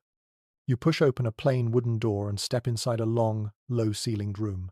The difference hits you instantly. No tapestries soften the walls, no curtain-draped beds offer pockets of warmth. Instead, rows of rough pallets line the floor, each one little more than a stuffed sack of straw or reeds. You kneel beside the first pallet and place your hand on the fabric. It feels coarse and brittle, as if it has been beaten by years of cold and wear.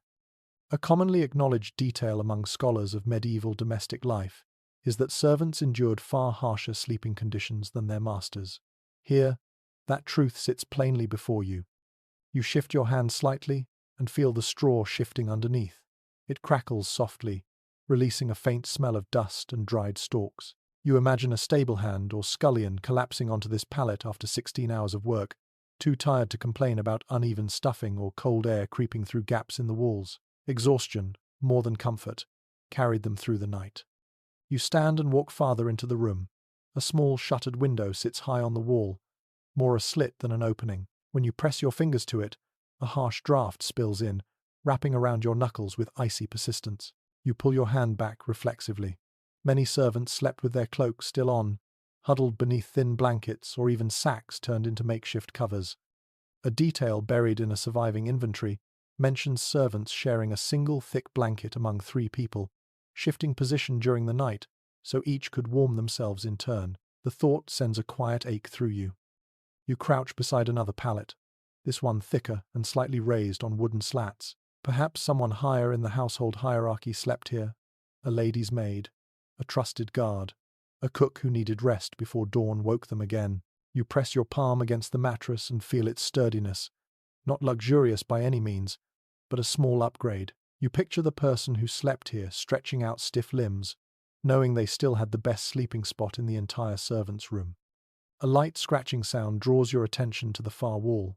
You cross the room and place your ear against the cold stone. The faint noise continues, maybe a rat moving between the stones, maybe wind slipping through a crack. Servants' quarters were often close to storerooms and workshops, places where vermin thrived. People here learned to sleep through scuttles and scratches, to ignore the small noises that would keep a noble awake for hours. Researchers still discuss how widespread rodent problems were in medieval buildings, with some arguing that constant cleaning kept them somewhat controlled, while others point to persistent infestations documented in estate records. Listening now, you can imagine either scenario unfolding within these walls.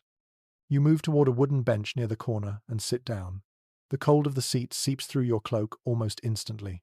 You rest your elbows on your knees and look around the room, imagining it alive with quiet breathing, bodies curled tightly against the cold, the faint rustle of straw as someone shifts in their sleep. Servants often rose before dawn, their nights short and restless. Sleep was a practical necessity, not a comfort. On a small stool near the back wall, you notice a pair of worn shoes stuffed with wool scraps. You pick one up and feel the uneven lumps inside. Someone tried to insulate their footwear, hoping to keep their feet warm enough to sleep without numbness setting in. The shoe smells faintly of smoke and damp leather. You picture its owner shuffling across icy floors before dawn, wincing at every step, but pushing forward because duty demanded it. You replace the shoe and lift a small wool blanket folded nearby. The fabric is thin and patched in several places. You hold it in your hands and feel its rough texture. A minor yet telling detail that appears in scattered servant lists is the constant repair of blankets. They were passed down, patched repeatedly, and only replaced when completely beyond saving. This one carries that same story in its faded seams. A soft groaning sound comes from somewhere above, and you glance upward. The beams overhead look weathered but sturdy. Perhaps they shift as the night grows colder. Perhaps someone in another room is moving about. It is impossible to tell. Sound travels unpredictably here, weaving through stone like a restless spirit. Historians continue to discuss whether servant quarters were intentionally placed far from the main bedrooms for noise control, or simply out of architectural convenience.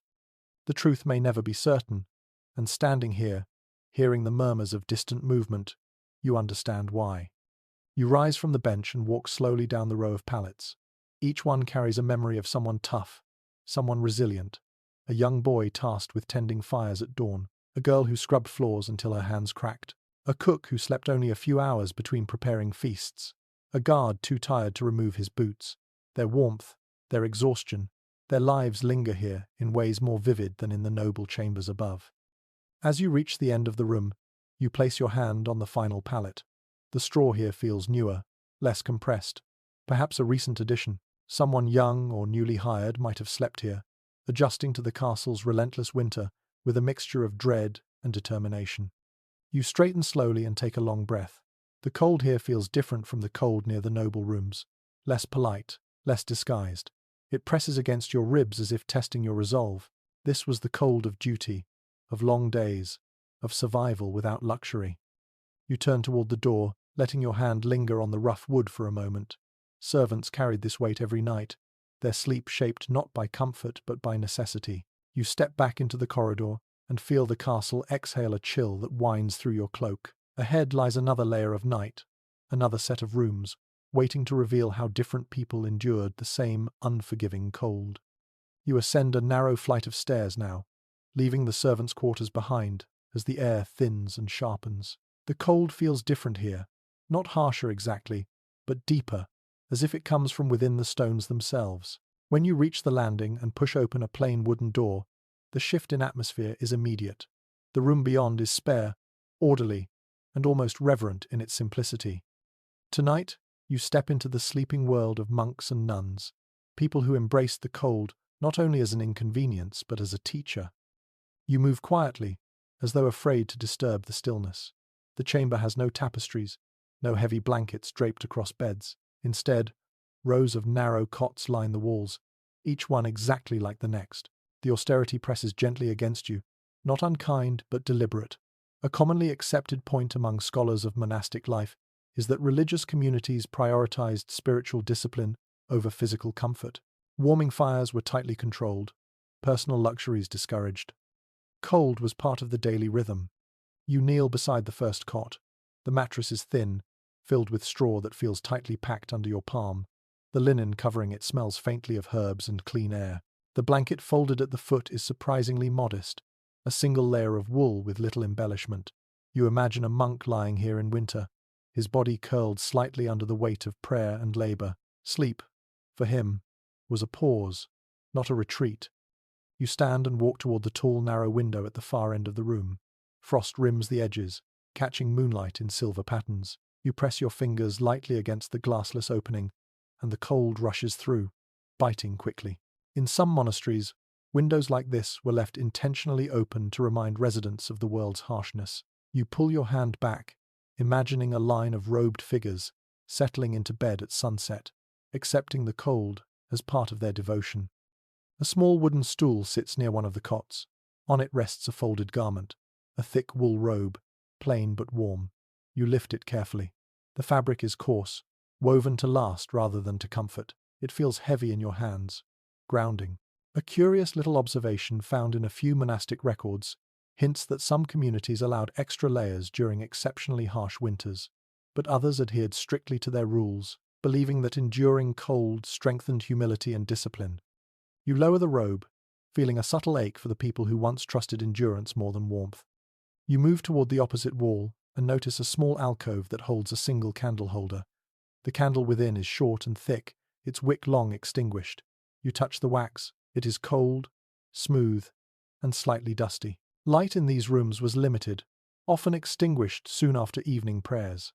Imagine lying here, hearing the wind slip through cracks, feeling the darkness settle without resistance.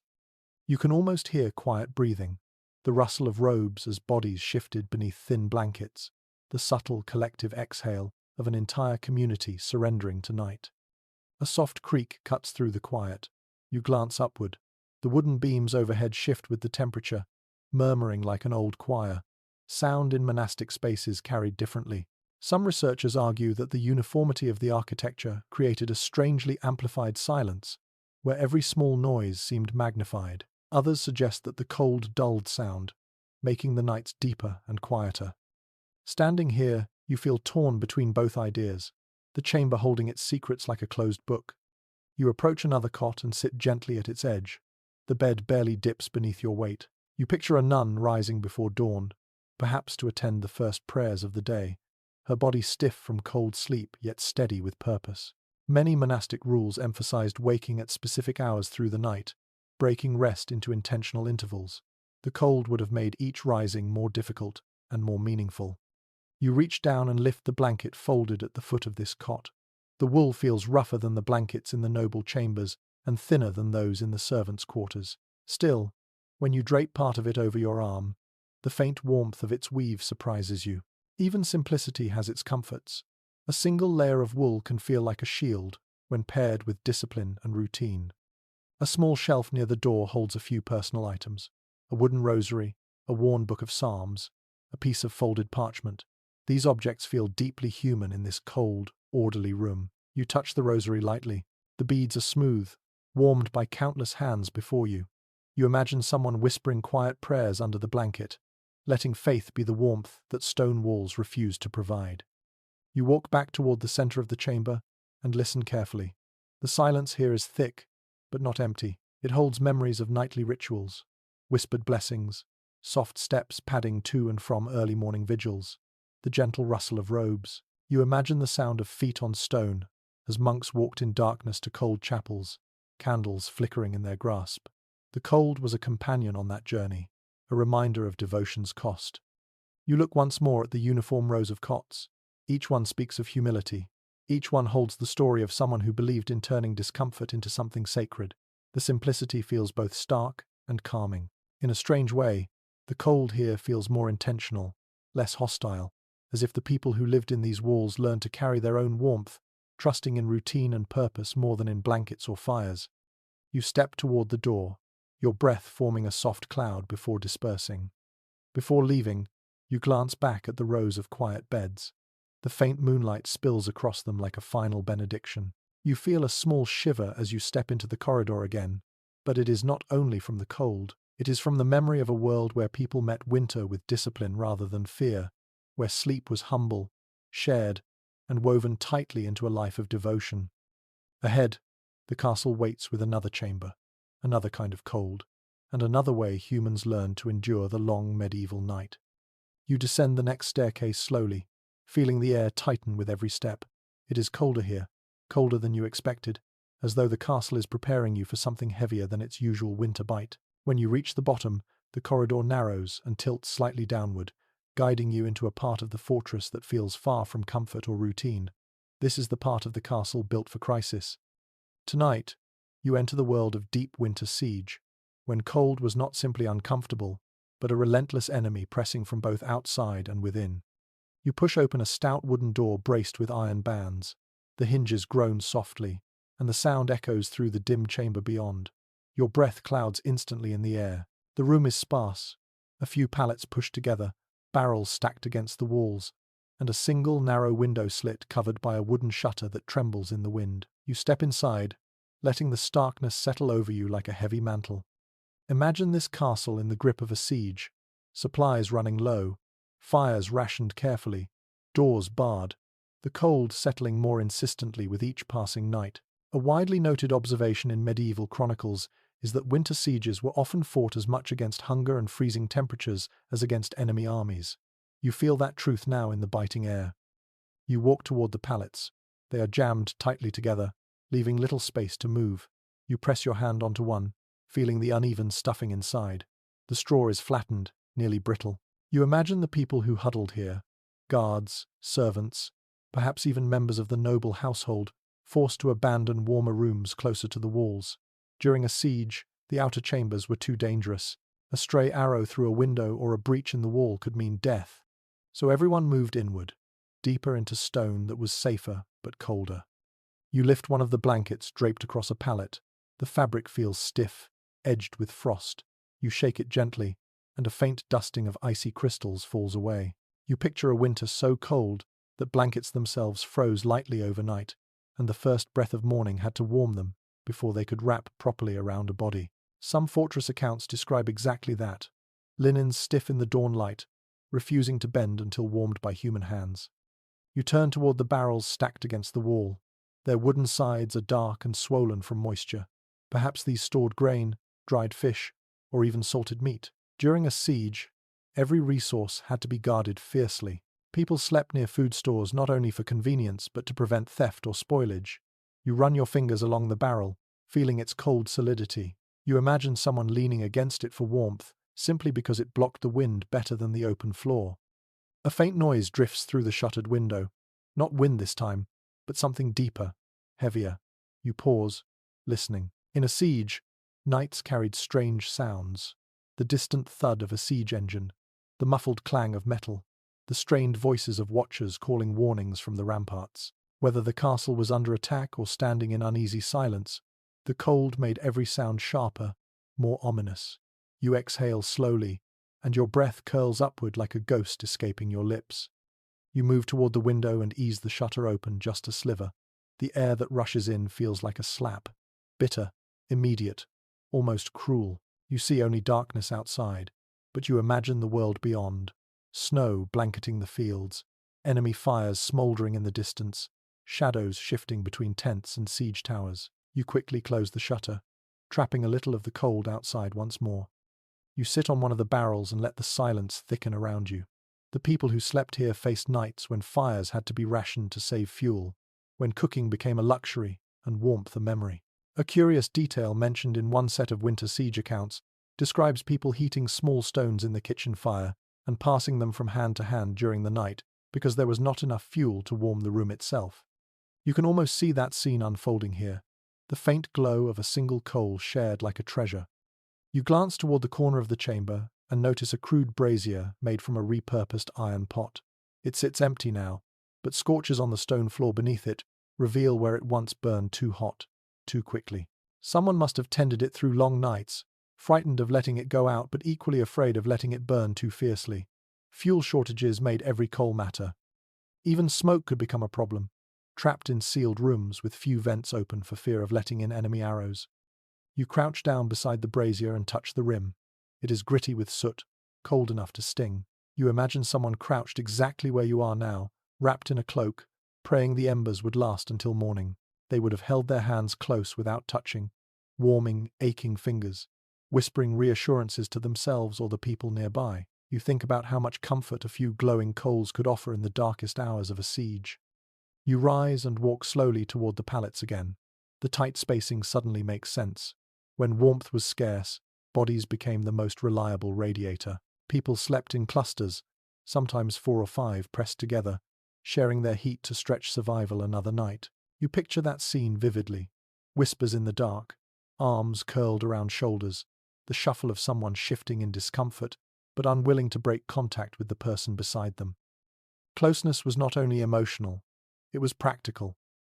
You touch one of the walls and feel moisture on your fingertips.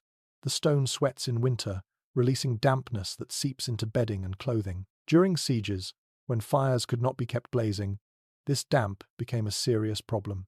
Blankets grew heavier, clothing clung unpleasantly. It became harder to stay warm even when bodies were pressed close. Scholars still discuss how medieval people dealt with persistent damp during siege conditions. Some think they rotated bedding, airing one set while sleeping in another. Others argue that options were limited, and people simply endured the discomfort. Standing here, your fingers chilled by damp stone, you see how painful that endurance must have been. You walk to the far end of the room and notice a narrow niche carved into the wall, filled with small bundles. You lift one carefully and discover a few dried twigs and scraps of cloth, the kindling of last resort. Not enough to start a significant fire, but enough to spark a coal back to life. These scraps were precious, gathered and guarded like jewels. You place the bundle back gently and turn in a slow circle. The room feels tighter now, the cold more insistent. You can imagine the fear that lived here. Fear of running out of food, fear of the walls being breached, fear of waking colder than when you fell asleep. Yet you sense something else too. Grit, determination, a quiet, relentless will to survive. You make your way to the door, pausing with your hand on the iron latch. You breathe in deeply and let the cold fill your chest before releasing it in a long, steady exhale. Behind you, the chamber settles into silence again, as though waiting for its sleepers to return. When you step back into the corridor, the cold presses close once more, but now it feels different, heavier, sharper, carrying the echo of siege nights where warmth and hope were rationed just as carefully as fuel and food. Another chamber waits ahead, whispering with a new kind of cold and a new layer of nighttime castle life. You leave the siege chamber behind, its heavy silence clinging to your cloak like frost, and follow a corridor that winds upward again. With each step, the cold sharpens. But something else awakens too. Sound. At first you notice only your own footsteps, soft and careful on the uneven stones. But soon, as the passage stretches forward, new noises gather around you like invisible companions. Tonight, you learn how night transformed every castle into a vast instrument, and how sound shaped the fragile boundary between sleep and wakefulness. You step through a narrow archway and into a long gallery lined with wooden beams. The air here vibrates faintly, as though the walls remember every noise ever carried through them. You stand still for a moment, listening. A low moan drifts somewhere above you. Not human, but structural. The groan of aging wood cooling in the night air. A widely accepted observation among architectural historians is that timber beams contract dramatically during harsh winters, producing sounds that range from small clicks to deep creaks that travel like voices through the walls. And here, those voices make the chamber feel strangely alive. You wander toward the center of the room and place your hand on one of the beams. It feels cold and slightly damp. The wood thrums faintly under your palm, as if it carries a heartbeat not its own. You wait, and sure enough, another slow creak rises through the structure. You can imagine how someone sleeping nearby might jolt awake at such a sound, unsure whether it came from the building or a wandering intruder. A flicker of movement catches your attention near the far end of the gallery, but when you approach, you realize it is not movement at all, just moonlight trembling through a small opening in the stone. You lean in and listen. Outside, the world hums with winter, the wind pressing against the battlements, the distant rustle of dry branches scraping the outer walls, and perhaps far below, the muffled bark of a dog or the cry of an animal in the woods. Some chronicles mention wolves prowling near castle villages in the dead of winter, their howls echoing across frozen fields. You can almost hear that now, a faint suggestion of a distant call curling into the night. You step away from the window and walk farther into the gallery. The acoustics shift with every meter you move. In some places, the air swallows sound entirely, turning your footsteps into whispers. In others, even the softest exhale bounces back with startling clarity. Researchers studying medieval acoustics still puzzle over how hallways like this manipulated sound. Some believe the irregularity of the stone caused echoes to multiply. Others suggest that temperature layers in the air bent sound in unexpected directions. Tonight, both seem possible, as the gallery alternates between silence and sudden resonance. You pause beside a heavy wooden door. The iron hinges glint faintly in the moonlight. When you place your ear against the wood, a faint shuffle and the soft sigh of wind greet you. It might be a draft creeping through a hidden crack, or it might be the building itself releasing tension. For someone sleeping on the other side of this door, that sound could easily transform into a midnight mystery, the kind that keeps the mind alert long after it should rest. You open the door slowly and step into an adjoining corridor. The floorboards here shift under your weight, creaking softly. You take a few more steps, each one producing its own unique note. The corridor becomes a wooden instrument responding to you. Beneath you, the boards hold countless stories of footsteps, guards pacing, servants hurrying in the dark, children sneaking between rooms, nobles rising at odd hours. You can almost feel those memories vibrating through your boots. A sudden thud echoes somewhere deep within the walls, making you inhale sharply. You stop and listen. The sound does not repeat. It might have been snow sliding off a roof tile. It might have been a door slamming from a draft 2 floors above. But in the middle of the night, a noise like that would set hearts racing. One curious anecdote in a collection of castle accounts describes a noblewoman convinced her room was haunted because she heard knocking every night. Later, a builder discovered that a loose stone in the chimney shifted whenever the wind changed direction. Standing here, you can easily believe such misunderstandings flourished. You move on, letting your footsteps mingle with the castle's murmurs. A soft rattle comes from a window latch. A faint whistle of air threads through the hall. A distant clang rings out like a dropped bucket or a loosened chain. Each sound claims space in the darkness, shaping the atmosphere of the night. You turn into a small stairwell and descend a few steps. The sound changes again. Here, the stone walls compress noise into something cold and metallic. A single drip of water falling somewhere below echoes like a coin dropping into a well. Your breath seems too loud, reverberating strangely. You walk more slowly, imagining how someone hurrying through this stairwell might convince themselves they were being followed simply because their footsteps multiplied and grew distorted in the narrow acoustic chamber. You reach the bottom and enter a side chamber that feels colder and quieter than any place yet. You step inside and stand still. At first, you hear nothing. Then gradually, new sounds emerge from the stillness. The faint buzzing of wind pushing through tiny cracks, the low hum of air slipping along the edges of stone, the castle settling deeper into its nighttime architecture. Sleepers throughout the fortress would have heard these same sounds, blended into dreams or pulling them from slumber.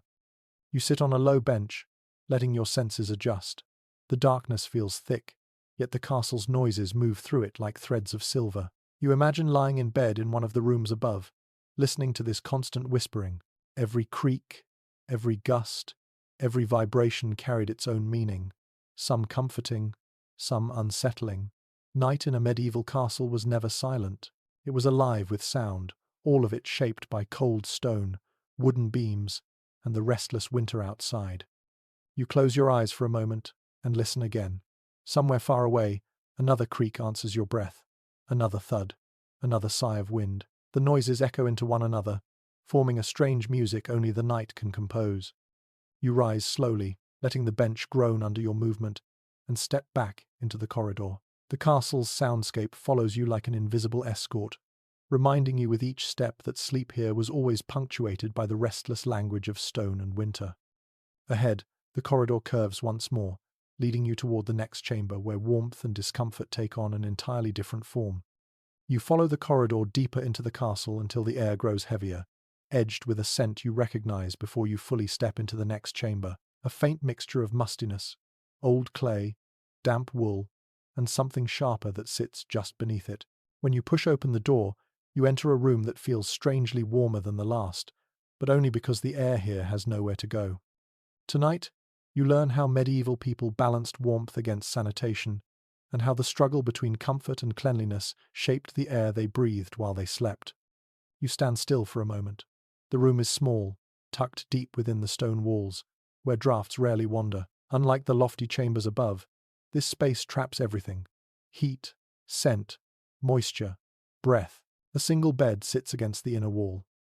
A tangle of blankets is draped across it, and beside the bed rests a familiar object. A squat ceramic chamber pot with a wooden lid slightly askew. That faint ammoniac note in the air suddenly makes sense.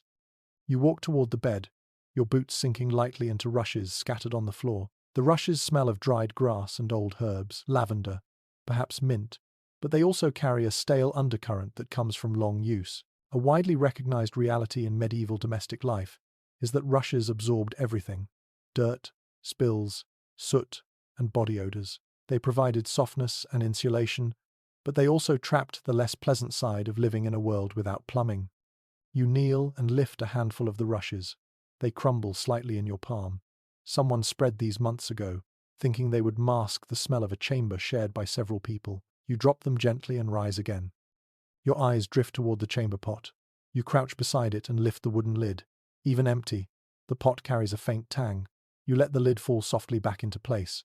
In a castle where nighttime walks to an outdoor latrine meant braving freezing air or worse, attackers lying in wait chamber pots were essential. Some households even kept 2 or 3 scattered around a sleeping chamber during winter, so no one had to cross a drafty room in the dark. A curious note in one household record mentions that people sometimes flavored the bottom of chamber pots with herbs or ashes to mask odors. You glance around and wonder if the faint scent of rosemary lingering in the air once served exactly that purpose. You move toward the bed and press your hand into the thick blanket. It feels slightly damp, not wet, but cold enough that moisture clings to the weave. The castle walls breathe, as some modern experts describe it, releasing dampness that settles on fabrics left untouched. Without enough heat to drive moisture away, blankets grew heavy with it. You imagine someone lying here at night, their breath slowly misting the air, adding to the humid, stale atmosphere. Even with the window shutter slightly cracked, the air rarely cleared fully. You take a slow breath. The room is not unpleasant, but it feels dense, lived in, human. You imagine several people sleeping here, family members or lower-ranking attendants, each one breathing out warmth, sweat, and scent that blended into the air. A small dog curled at someone's feet, a baby wrapped in wool at a mother's side. The air would grow warm for a brief moment, then stagnant by morning. Some researchers propose that winter sleeping rooms were intentionally kept shut tight to conserve heat, while others argue that people tolerated the stale air simply because they had no better options. You stand between these walls and understand both views completely. You wander to a corner where a wooden bucket sits. Inside lies a small pile of damp cloths, the kind used for wiping hands or cleaning surfaces. You lift one and feel its cool heaviness.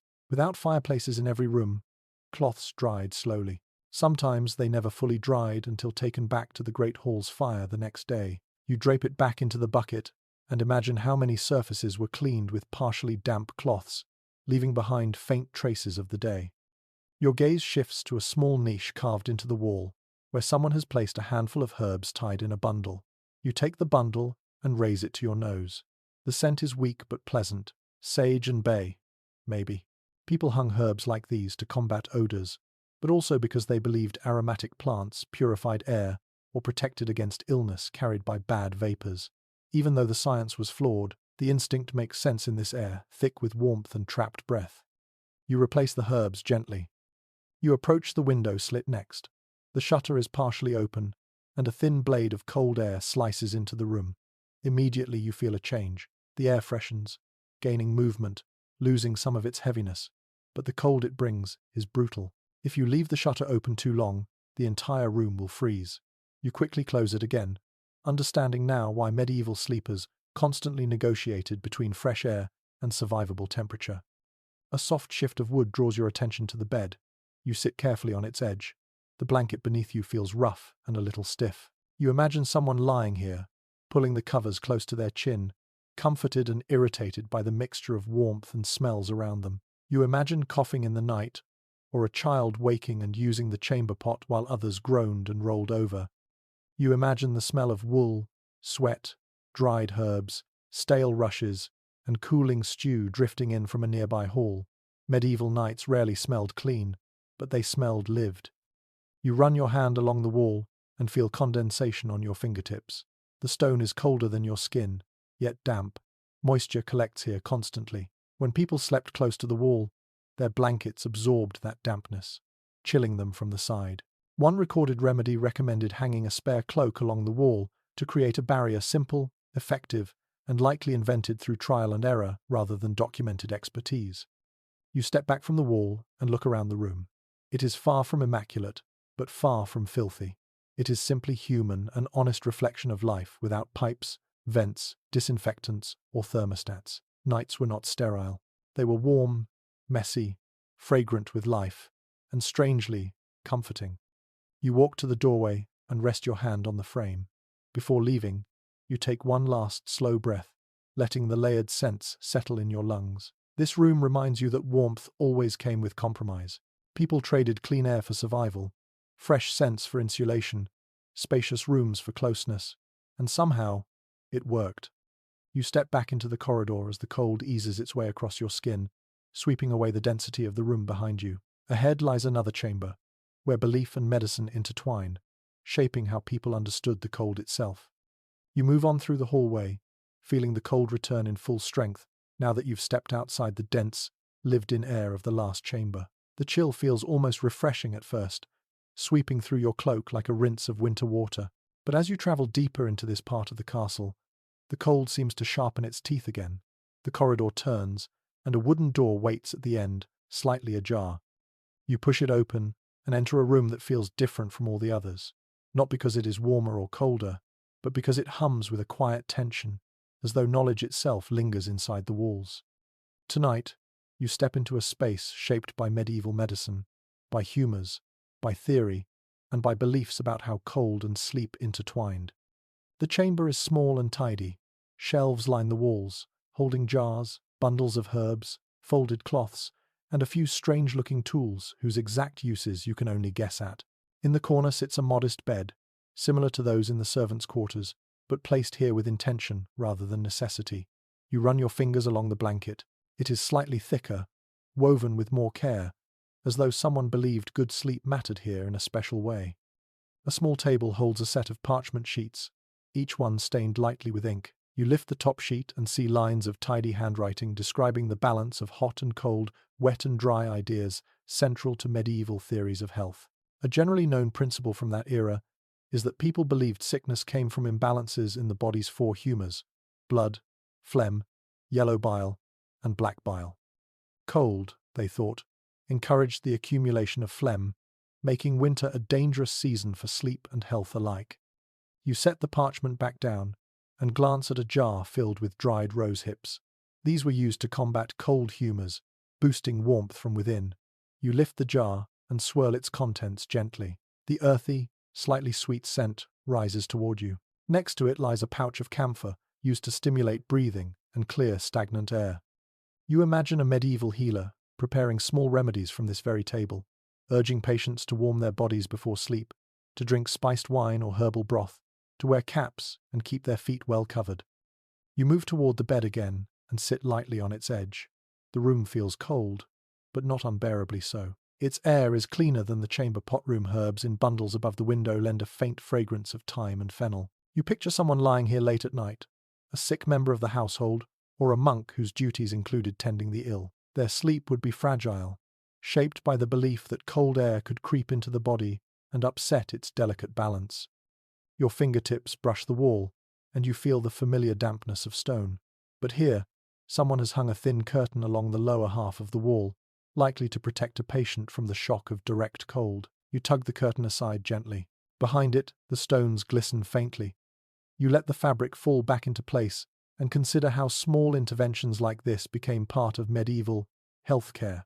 Not sophisticated, perhaps, but thoughtful. People did what they could to soften the night. A faint tapping echoes overhead, wood shifting in the cold, maybe, or someone walking in the chapel above. You look up. The sound is rhythmic, distant, and somehow soothing. Scholars examining monastic infirmaries debate whether these rooms were intentionally placed near chapels so patients could hear prayers drifting through the walls at night. Some claim it was deliberate. Others argue it was simply a matter of architecture. Listening now, you understand why the question remains unanswered. You rise and approach a shelf holding a small brass basin. When you touch it, the metal is painfully cold. You lift it carefully and imagine it filled with warm water for bathing stiff limbs or steeping herbs. Warm baths were considered beneficial but dangerous in cold seasons. They opened the pores, making people vulnerable to cold air invasion. A curious little commentary in a medieval medical text warns against bathing right before bed during winter, insisting it invites nightmares or even suffocation by chill. You place the basin back, smiling softly at how earnestly people tried to make sense of their world. Next to the basin sits a bundle of cloths, soaked with old fragrance, perhaps mint or sage. People believed strong smells could restore equilibrium to the humours. Some even placed scented cloth near their faces as they slept, hoping to guard their noses and mouths against harmful night air. You lift one cloth briefly. The smell is faint but pleasant, like a memory caught inside fabric. You walk toward the window, where a small wooden shutter is cracked open. Cold air pushes through the gap, featherlight but persistent. You widen the shutter slightly. The breeze carries the biting smell of frost. You close it quickly. In medieval medical theory, drafts were dangerous, thought to chill the body from the inside. People feared night air, believing it carried illness. Whether those fears had some basis in reality, poor ventilation, mold, smoke, remains a topic researchers still explore without firm agreement. You turn away from the window and let the room wrap itself around you again. Everything here speaks of a world trying to understand cold, not as inconvenience, but as a force shaping health and sleep. These people believed warmth had meaning, that balance could be restored by small rituals, that beds could be healing spaces as much as resting places. You stand quietly in the center of the room and imagine a healer checking on a patient in the deep of night, their footsteps soft, their breath misting in the air, their remedies simple but offered with care. Maybe they held a warm cloth against a feverish brow, or placed a heated stone at someone's feet, or whispered reassurance while closing the shutters against the wind. You step toward the door, giving the room one last look. The cold here feels deliberate, intertwined with the logic of the time. It helps you understand not just how people slept, but how they thought, feared, and hoped in the quiet hours of winter. You take a steady breath, then step back into the corridor. The chill greets you once more, guiding you toward the next chamber, one shaped not by medicine, but by the fragile bodies most vulnerable to the cold. You follow the corridor until it narrows again, guiding you toward a part of the castle that feels quieter than the rest. The air grows still, almost expectant, as though it remembers the soft breathing of the people who once slept here. When you push open the next wooden door, the chamber beyond reveals itself slowly in the dim light. This is a room shaped not by rank or duty, but by vulnerability. Tonight, you explore how children and elders, those most sensitive to the cold, endured winter nights inside a medieval fortress. You close the door behind you and let the room settle around you. It is smaller than you expected, yet the blankets layered across the beds hint at extra care. A cradle stands near the hearth, its curved wooden sides smooth from years of use. You approach it first, drawn by its gentleness. When you place your hand on the cradle's rim, the wood feels cold, but softened by touch. You imagine a baby bundled inside, wrapped in wool so thick that only its tiny face peeked out. A generally acknowledged truth in medieval domestic accounts is that infants were swaddled tightly, not only for comfort, but to keep precious body heat from escaping. You can almost feel the weight of those layers now, as you brush your fingertips across the cradle's interior. You lift one of the little blankets folded inside. It is rough wool on the outside, but lined with something softer, perhaps old linen, worn smooth from repeated washing. The blanket smells faintly of herbs, as though someone tucked lavender or thyme inside to calm a restless child. You imagine a parent warming a small stone by the hearth before placing it near the cradle, careful not to place it too close. Warmth for a child had to be measured, cautious, tender. You set the blanket back gently and turn toward the nearest bed. This one is low, clearly meant for a young child. When you press your hand to the mattress, it feels softer than the straw pallets in the servants' quarters, but not by much. A thin wool quilt lies folded at the foot. You lift it, and the air underneath feels cooler, almost hollowed out. You think of a child crawling into bed on a cold night, curling tightly into a ball, pulling the quilt to their chin. One small but poignant detail mentioned in a few winter household accounts is that children were often encouraged to sleep with siblings or cousins, so their shared warmth could keep them safe. You picture two small bodies under this quilt, huddled together, whispering sleepy stories while frost gathered on the shutters. A soft creak above your head makes you glance upward. The wooden beams stretch across the ceiling like long, dark ribs. You imagine the sounds that would have drifted into this room at night.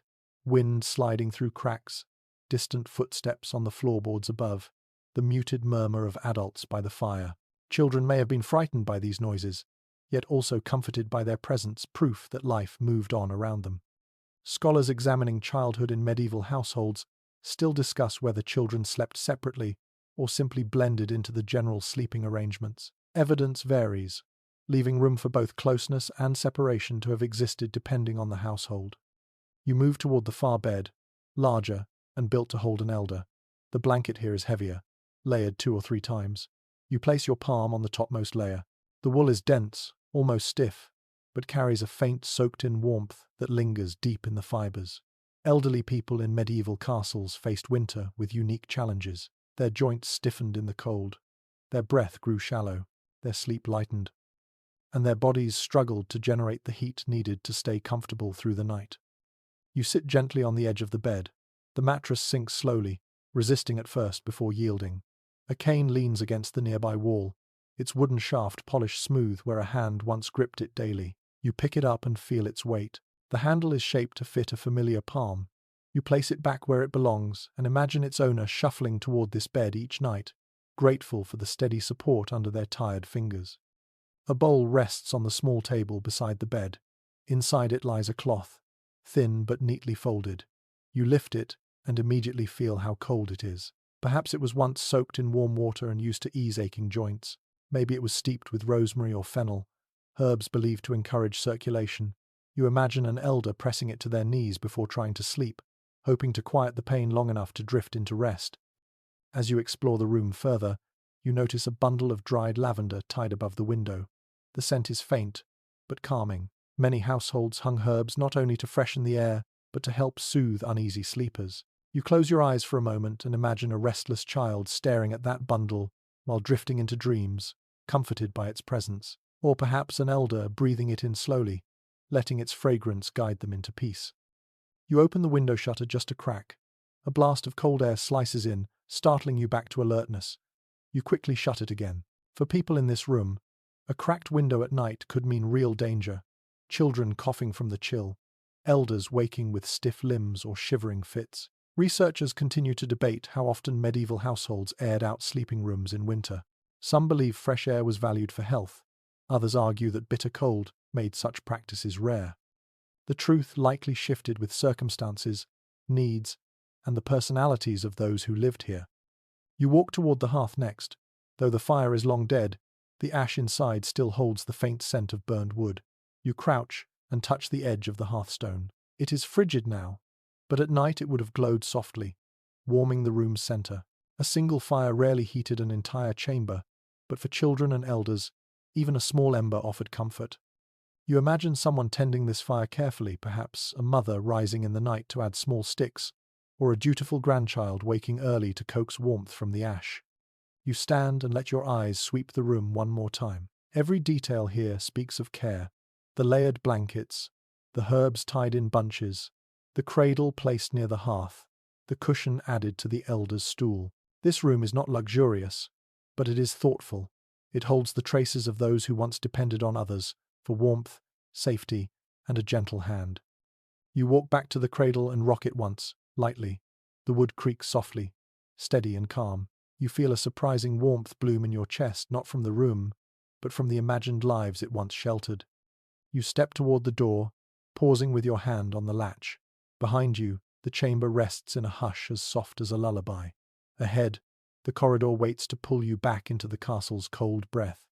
You inhale slowly and step out, ready to explore how regions beyond these walls shaped their own answers to winter nights. You step back into the corridor, feeling the chill fold itself around you again after the softer air of the children's chamber. As you walk, the castle seems to shift subtly, as if guiding you toward a part of the story that extends far beyond these particular walls. When you reach the next room, you push open the creaking door and enter a space that feels strangely neutral, bare stone, a small table, and maps pinned loosely along one wall. This room invites perspective. Tonight, you explore how different regions across medieval Europe faced the cold, each crafting its own ways to sleep through the harshest nights. You move toward the table first. A broad, faded map stretches across it, edges curled like old bark. You rest your hand on its surface and let your imagination widen. Castles in the Alps, fortresses in the British Isles, strongholds in Scandinavia, manor houses in the Pyrenees. Every region endured winter, but not all winters felt the same. A broadly accepted observation among historians is that medieval Europe was full of microclimates, and those climates shaped everything from architecture to bedding. You lean closer to a small sketch pinned beside the map. It shows a stone house from the Alpine foothills, its steep roof carved into the snow-heavy sky. Homes in these regions often used extremely thick walls and wooden-beamed ceilings to hold in warmth. You imagine sleepers wrapping themselves in multiple layers of heavy wool and shaggy sheepskins, the kind that smelled faintly of lanolin and smoke. People in mountain villages baked stones in the hearth and slid them into cloth pouches to warm beds, an echo of the heated stones you imagined earlier. In some communities, families slept in a single large room, not only for warmth but for safety, with livestock housed directly below to let rising heat seep through the floorboards. You step back from the table and walk toward the map again. Your eyes drift to the British Isles. You picture drafty stone halls battered by wet Atlantic winds. Winter here was rarely as brutal as in the Alps, but dampness made the cold feel sharper, more invasive. People slept under tightly woven wool blankets, sometimes layered with cloaks, and more cloaks. A curious note preserved in a handful of English household documents describes people lining their beds with bracken or dried grasses to soften the chill rising from the stone floors. You grin faintly at the creativity. It was both practical insulation and a natural mattress topper. Then your gaze drifts northward, toward the shadows of early Scandinavian kingdoms. Winters there stretched long and dark, and stone fortresses were often paired with wooden buildings better suited to survive the cold. You imagine longhouses with raised platforms covered in thick furs, the air smoky from central hearths. People slept close to one another, wrapped in pelts from reindeer, sheep, fox, or bear. Even the wealthiest chieftain relied on nature's insulation, hides layered beneath, above, and around the sleeper. Some sagas hint at nights so cold that people warmed their bedding by waving it near the fire and then sprinting back to their sleeping spots before the heat escaped. Whether those accounts are literal or simply poetic exaggerations remains uncertain, though researchers still revisit the lines with curiosity. You step closer to another sketch showing a stone manor from northern France. Here, winters were cold but varied. You imagine the clatter of shutters closing at dusk, servants stuffing wool or moss into window crevices, beds piled with linen sheets, topped by heavy counterpanes. A lesser-known regional trick involved placing hot water in earthenware bottles to warm feet, simple, effective, and surprisingly modern in spirit. You trail your hand to the Iberian Peninsula on the map. Winters farther south were gentler, yet still cold enough in stone buildings to require care. You picture beds dressed more lightly, but floors lined with woolen rugs, and sleepers pulling their cloaks over themselves if night winds swept down from the mountains. Some Andalusian households used ceramic braziers with carefully shaped vents for safer heat distribution. The pottery itself tells this story, graceful curves hiding practical engineering. You imagine someone sleeping with their back to the brazier's warmth, lulled by the faint scent of heated clay. Across the map, your eyes land finally on the far eastern edge borderlands, brushing the Carpathians, where winters bit deeply. In those regions, thick felt blankets, woven from tightly compressed wool fibers, offered warmth unmatched by typical cloth. Occasionally, families lined the walls of their rooms with felt panels to form makeshift insulation. You run your fingertips along the table, imagining the dense, smooth texture of felt under your touch. You step back from the map and let the room settle into silence again. The details may differ from region to region, but the core experience remains the same. Cold was a universal language, and everyone answered it with creativity shaped by climate and culture. A soft creak from the ceiling breaks your quiet. You look upward. The beams shift slightly, offering their tiny groan to the air. This sound could have echoed thousands of miles away in another castle, another region, under another winter sky. In that moment, you sense how interconnected these solutions were, not by communication, but by shared necessity. You turn toward a wooden chest in the corner and lift the lid. Inside lie layered furs, woven blankets, and rolled textiles of different makes. You touch one piece of thick Icelandic wool and feel the dense fibers resisting your fingers. Another roll of cloth feels lighter, smoother, perhaps linen from the Mediterranean coast. These objects, side by side, show how widely materials traveled and how each region's traditions merged as households adapted ideas from others. You close the chest gently and walk once more toward the center of the room. The map draws your eyes again. You stand before it in silent reflection, imagining sleepers across Europe battling winter nights with whatever they had: furs, herbs, braziers, stones, sheep's wool, shared beds, enclosed alcoves, or well-crafted curtains. They endured different climates, yet all worked toward the same goal, making the night survivable. You step toward the door and place your hand on the cold metal latch. Behind you, the map rests quietly, a tapestry of regions each offering its own version of warmth. Ahead, the corridor waits, guiding you toward the next chamber, one filled with folklore, charms, and the curious rituals people trusted when the cold felt deeper than reason alone. You step back into the hallway, and the castle breathes its cold into your cloak once more. But now the chill feels different, almost expectant, as though the air itself knows you are nearing a stranger corner of the medieval night. When you reach the next chamber, the door creaks softly as you push it open, and a subtle change settles over you. The room is small, cluttered, and oddly comforting. Here, warmth was not only crafted from blankets and fire, but summoned from belief, imagination, and the quiet power of ritual. Tonight, you explore the charms, quirks, and bits of folklore people used to coax better sleep from a cold, uneasy world. You step fully inside. Shelves line the walls, each one holding curious objects, bundles of herbs, carved wooden tokens, knotted cords, smooth stones, scraps of parchment with faded writing. You run your hand along the nearest shelf and let your fingers rest on a small wooden figure shaped like a bird. Its wings are outstretched, etched with careful lines. You lift it gently. People believed birds carried messages between this world and the next, and placing such figures beside the bed was thought to protect sleepers from troubling dreams. A commonly referenced detail in medieval folklore collections suggests these charms were especially popular in regions that feared winter spirits. You set the bird back and pick up a tiny woven pouch tied with red thread. When you shake it lightly, you hear a soft rattle of dried seeds. You press it to your nose and inhale a faint, earthy scent. This, perhaps, was a charm against the cold itself.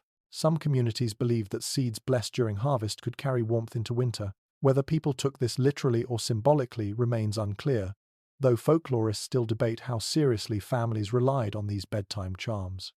You smile softly, imagining a child falling asleep, clutching such a pouch like a secret treasure.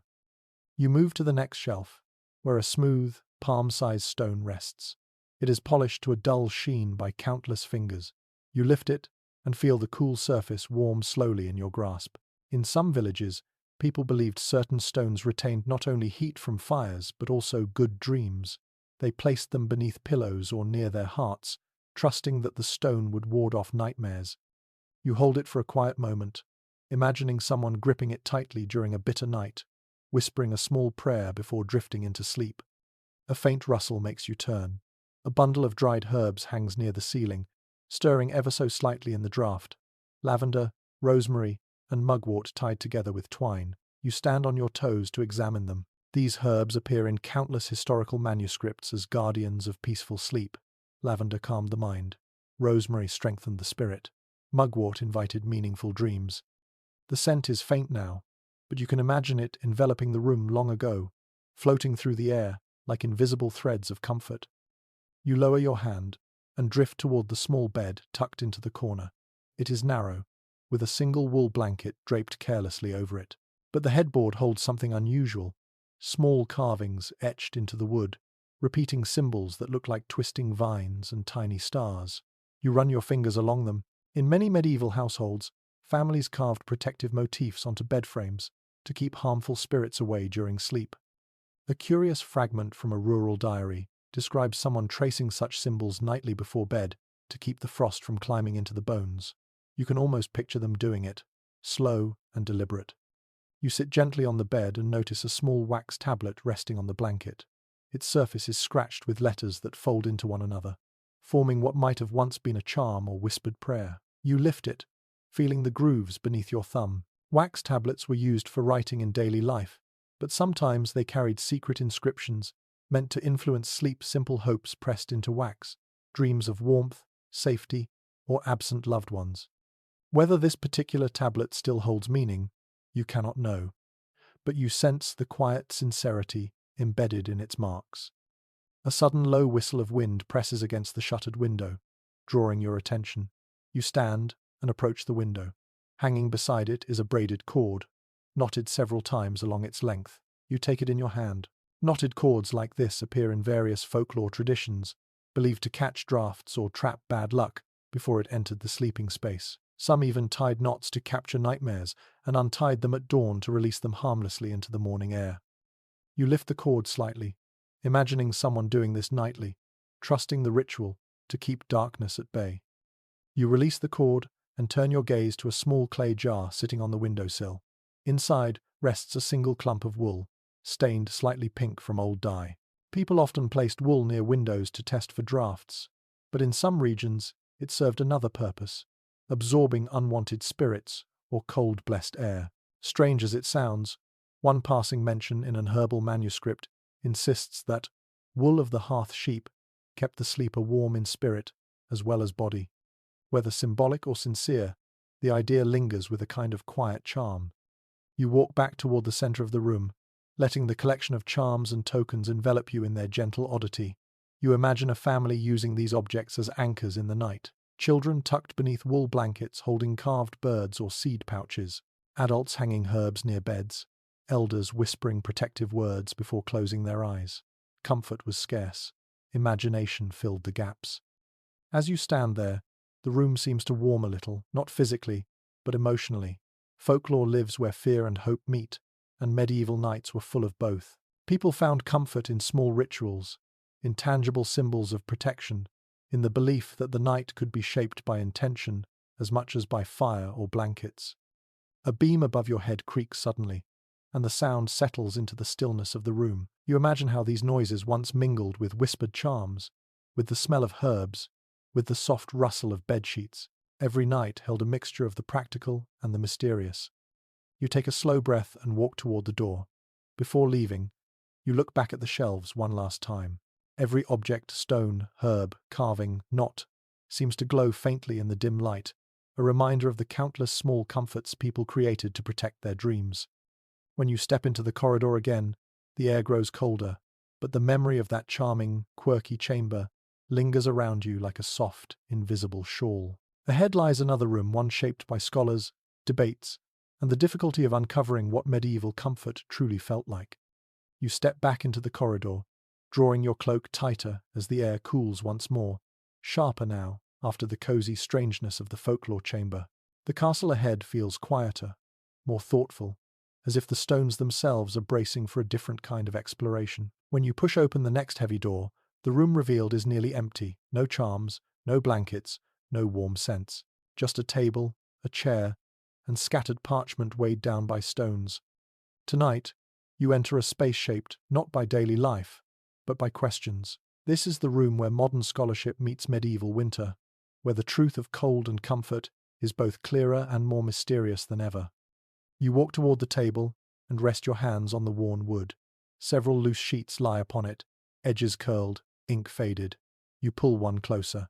It contains a rough sketch of a chamber, not this one, but another castle bedroom, drawn from memory or imagination. Beneath it, someone has scrawled notes about temperatures, bedding, and the behavior of stone in winter. You read the first line. How cold was it really? You smile. That question lies at the heart of every debate about medieval comfort. A commonly acknowledged challenge among castle historians is that true indoor temperatures from the Middle Ages were rarely recorded. You look around the room and imagine a group of scholars gathered here, long after the fires have died, arguing gently across the table. Some insist that winter nights indoors hovered just above freezing. Others argue for milder conditions, especially in well-built rooms. Then there are those who believe the truth lies somewhere in between, shaped by regional climate, season, and social rank. You turn another parchment. This one lists items: woolen hangings, wooden shutters, feather beds, fur layers, charcoal braziers. Each item is circled as though part of an equation. You trace your finger across the page. The debate continues. Were these measures enough to keep rooms warm? Or did medieval people simply endure constant cold, their bodies accustomed to a chill that would trouble a modern sleeper? Some scholars argue that layered textiles created surprisingly effective warmth. Others counter that gaps in walls and roofs, combined with stone's natural chill, overwhelmed every layer of comfort. You lift a small parchment scrap tucked beneath a stone. It contains an excerpt from a traveller's account describing sleeping in a noble hall so cold the author's breath formed a mist like a spirit leaving the body. Whether the writer exaggerated or not, it is unclear. Medieval people sometimes embellished for dramatic effect, and you picture them smiling as they told such stories later. Still, you feel a thread of truth beneath the flourish. You walk toward a narrow window slit, reaching out to rest your palm on the stone. It is as cold as ever. The room whispers with draughts you cannot see. You imagine medieval sleepers curled beneath layers of blankets, their noses cold, their toes numb, yet their bodies adapting over years of cold winters. Some researchers argue that people then likely had a much higher tolerance for cool temperatures than most do now. You take a slow breath and decide that feels right.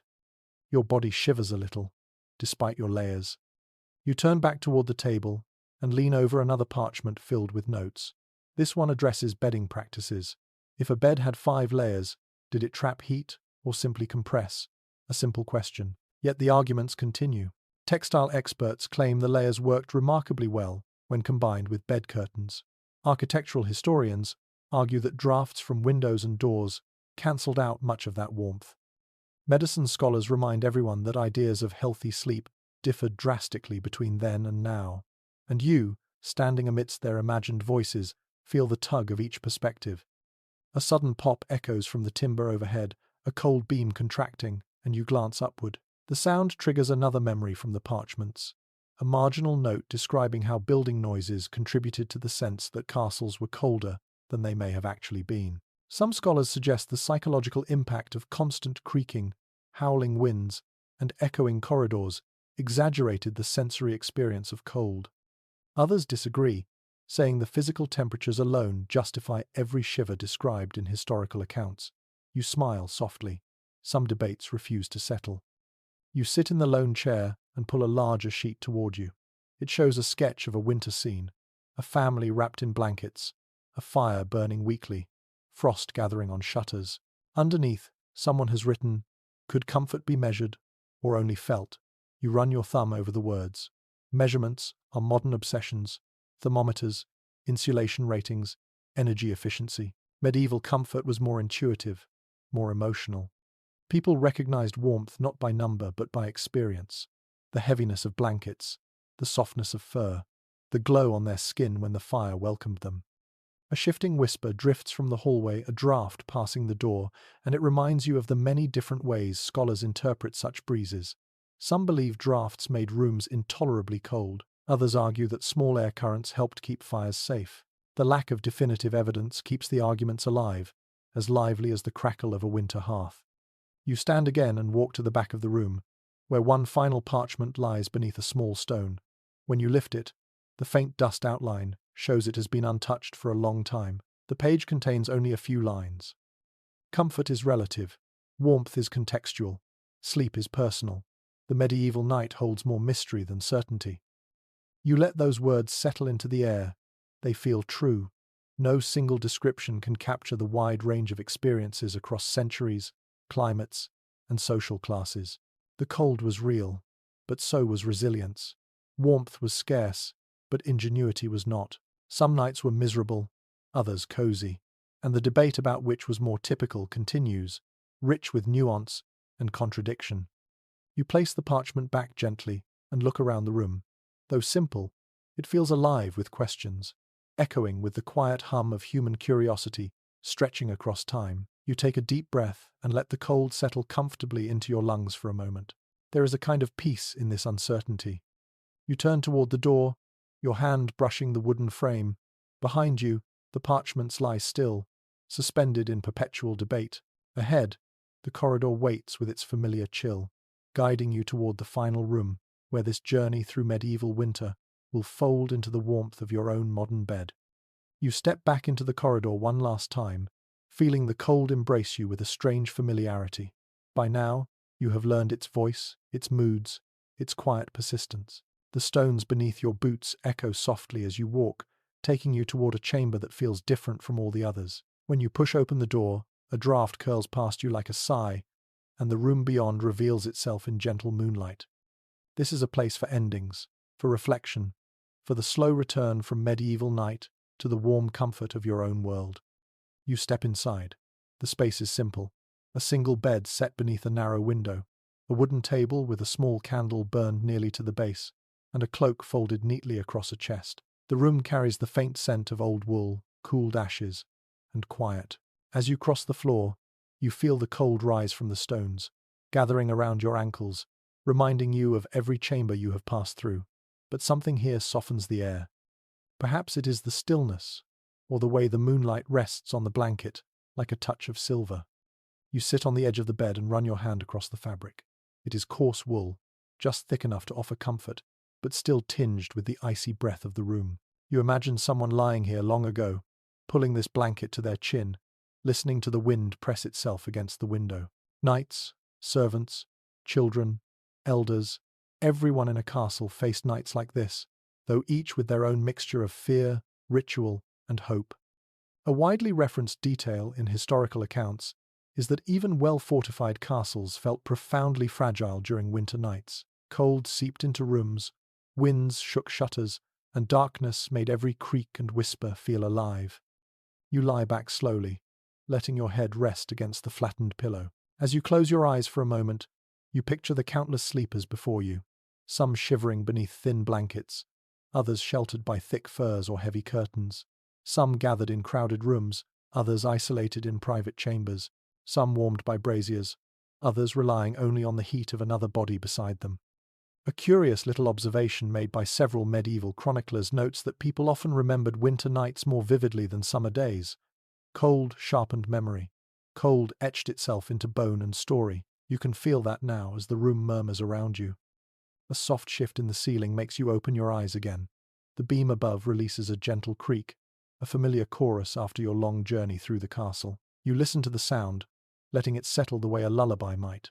Scholars who study medieval daily life continue to discuss whether sleepers grew accustomed to these noises or remained restless because of them. With your body stretched across the bed, you can imagine both being true comfort and unease, woven together like threads in the same blanket. You rise again and walk toward the window. When you open the shutter, just a crack, cold air rushes in, crisp and sharp. You look out into the night. The world outside is dark, still, and impossibly vast. The fields stretch beyond the walls, silvered by moonlight. Far below, you imagine villagers huddled near hearths, animals pressed together for warmth, fires glowing like tiny islands against the winter. You breathe in deeply, then close the shutter before the chill can overstay its welcome. Turning back to the bed, you notice a small carved token lying on the pillow, a simple wooden circle etched with a starburst. You pick it up and hold it between your fingers. It feels smooth and warm from the room's faint heat. Objects like this appeared frequently in medieval households, sometimes as charms, sometimes as decoration, sometimes simply as comforting keepsakes. You rub your thumb across its surface and imagine the countless nights when someone clung to this token like a promise of morning. You place it gently back on the pillow and sit on the bed once more. This time, you lie down deliberately, letting the blanket cover your legs. The cold tries to creep in, but you breathe slowly and let the room's quiet cradle you. You imagine the sleeper who once lived here doing the same breathing in the stillness, waiting for dreams to arrive gently, hoping the night would pass without biting too deeply. You shift slightly, listening to the rhythm of your breath. The castle seems to breathe with you now, its ancient stones settling into their own kind of slumber. You feel your modern warmth contrasting sharply with the medieval cold around you, and in that contrast lies the final lesson of this long walk. Warmth is precious because cold is constant. Comfort matters because discomfort teaches. And every sleeper, then and now, finds their own way to soften the night. You rise slowly, brush the blanket flat, and step toward the door. Before leaving, you glance back at the bed, imagining it warming again beneath the next occupant, whether a traveler, a dreamer, or simply you in your thoughts. You slip into the corridor one last time, letting the cold gather around you like an old companion. But this time, you feel the warmth of your own world calling you back. The journey through medieval night is ending, and the comfort of modern blankets and climate-controlled rooms waits just beyond the story's edge. Now, let the castle grow quiet behind you. Let the stone settle. Let the moon hold its silence. And let yourself drift gently back toward your own bed, carrying with you the echoes of every cold chamber, every warm blanket, every whispered story you've encountered tonight. You step away from the final doorway, and the cold of the castle lingers only lightly now, no longer sharp or demanding, but softened into something more like memory. Your breaths slow, your shoulders loosen. You feel the weight of the story easing away from you, as though the stone corridors, the creaking beams, the drifting scents of old wool and herbs are gently letting you go. The castle behind you becomes quieter with each passing moment, its sounds fading into a soft hum, then into nothing at all. You let the warmth of your own world begin to rise around you, subtle at first, like the faint glow of embers hiding beneath ash. The air grows still and comfortable. The chill that once curled around your ankles dissolves slowly, replaced by something calm and familiar. You imagine drawing a soft blanket over yourself, one that welcomes you without condition, one that holds none of the castle's harshness, only its echoes. Your thoughts drift like snowflakes, settling on quiet ground. You picture the high walls of the medieval fortress fading into the distance, their outlines softening until they belong entirely to the past. The beds, the blankets, the braziers, the whispered charms, they become gentle shadows now, slipping behind a dim curtain of rest. Your breath deepens again, your eyelids grow heavy. Each inhale gathers the warmth around you, each exhale releases the last remnants of winter stone. You are safe, you are warm, you are home. And as the final traces of the castle's night dissolve, you feel yourself drifting, gently, steadily, into your own sleep, quiet as falling snow, soft as a closed curtain, warm as morning light waiting just beyond your dreams.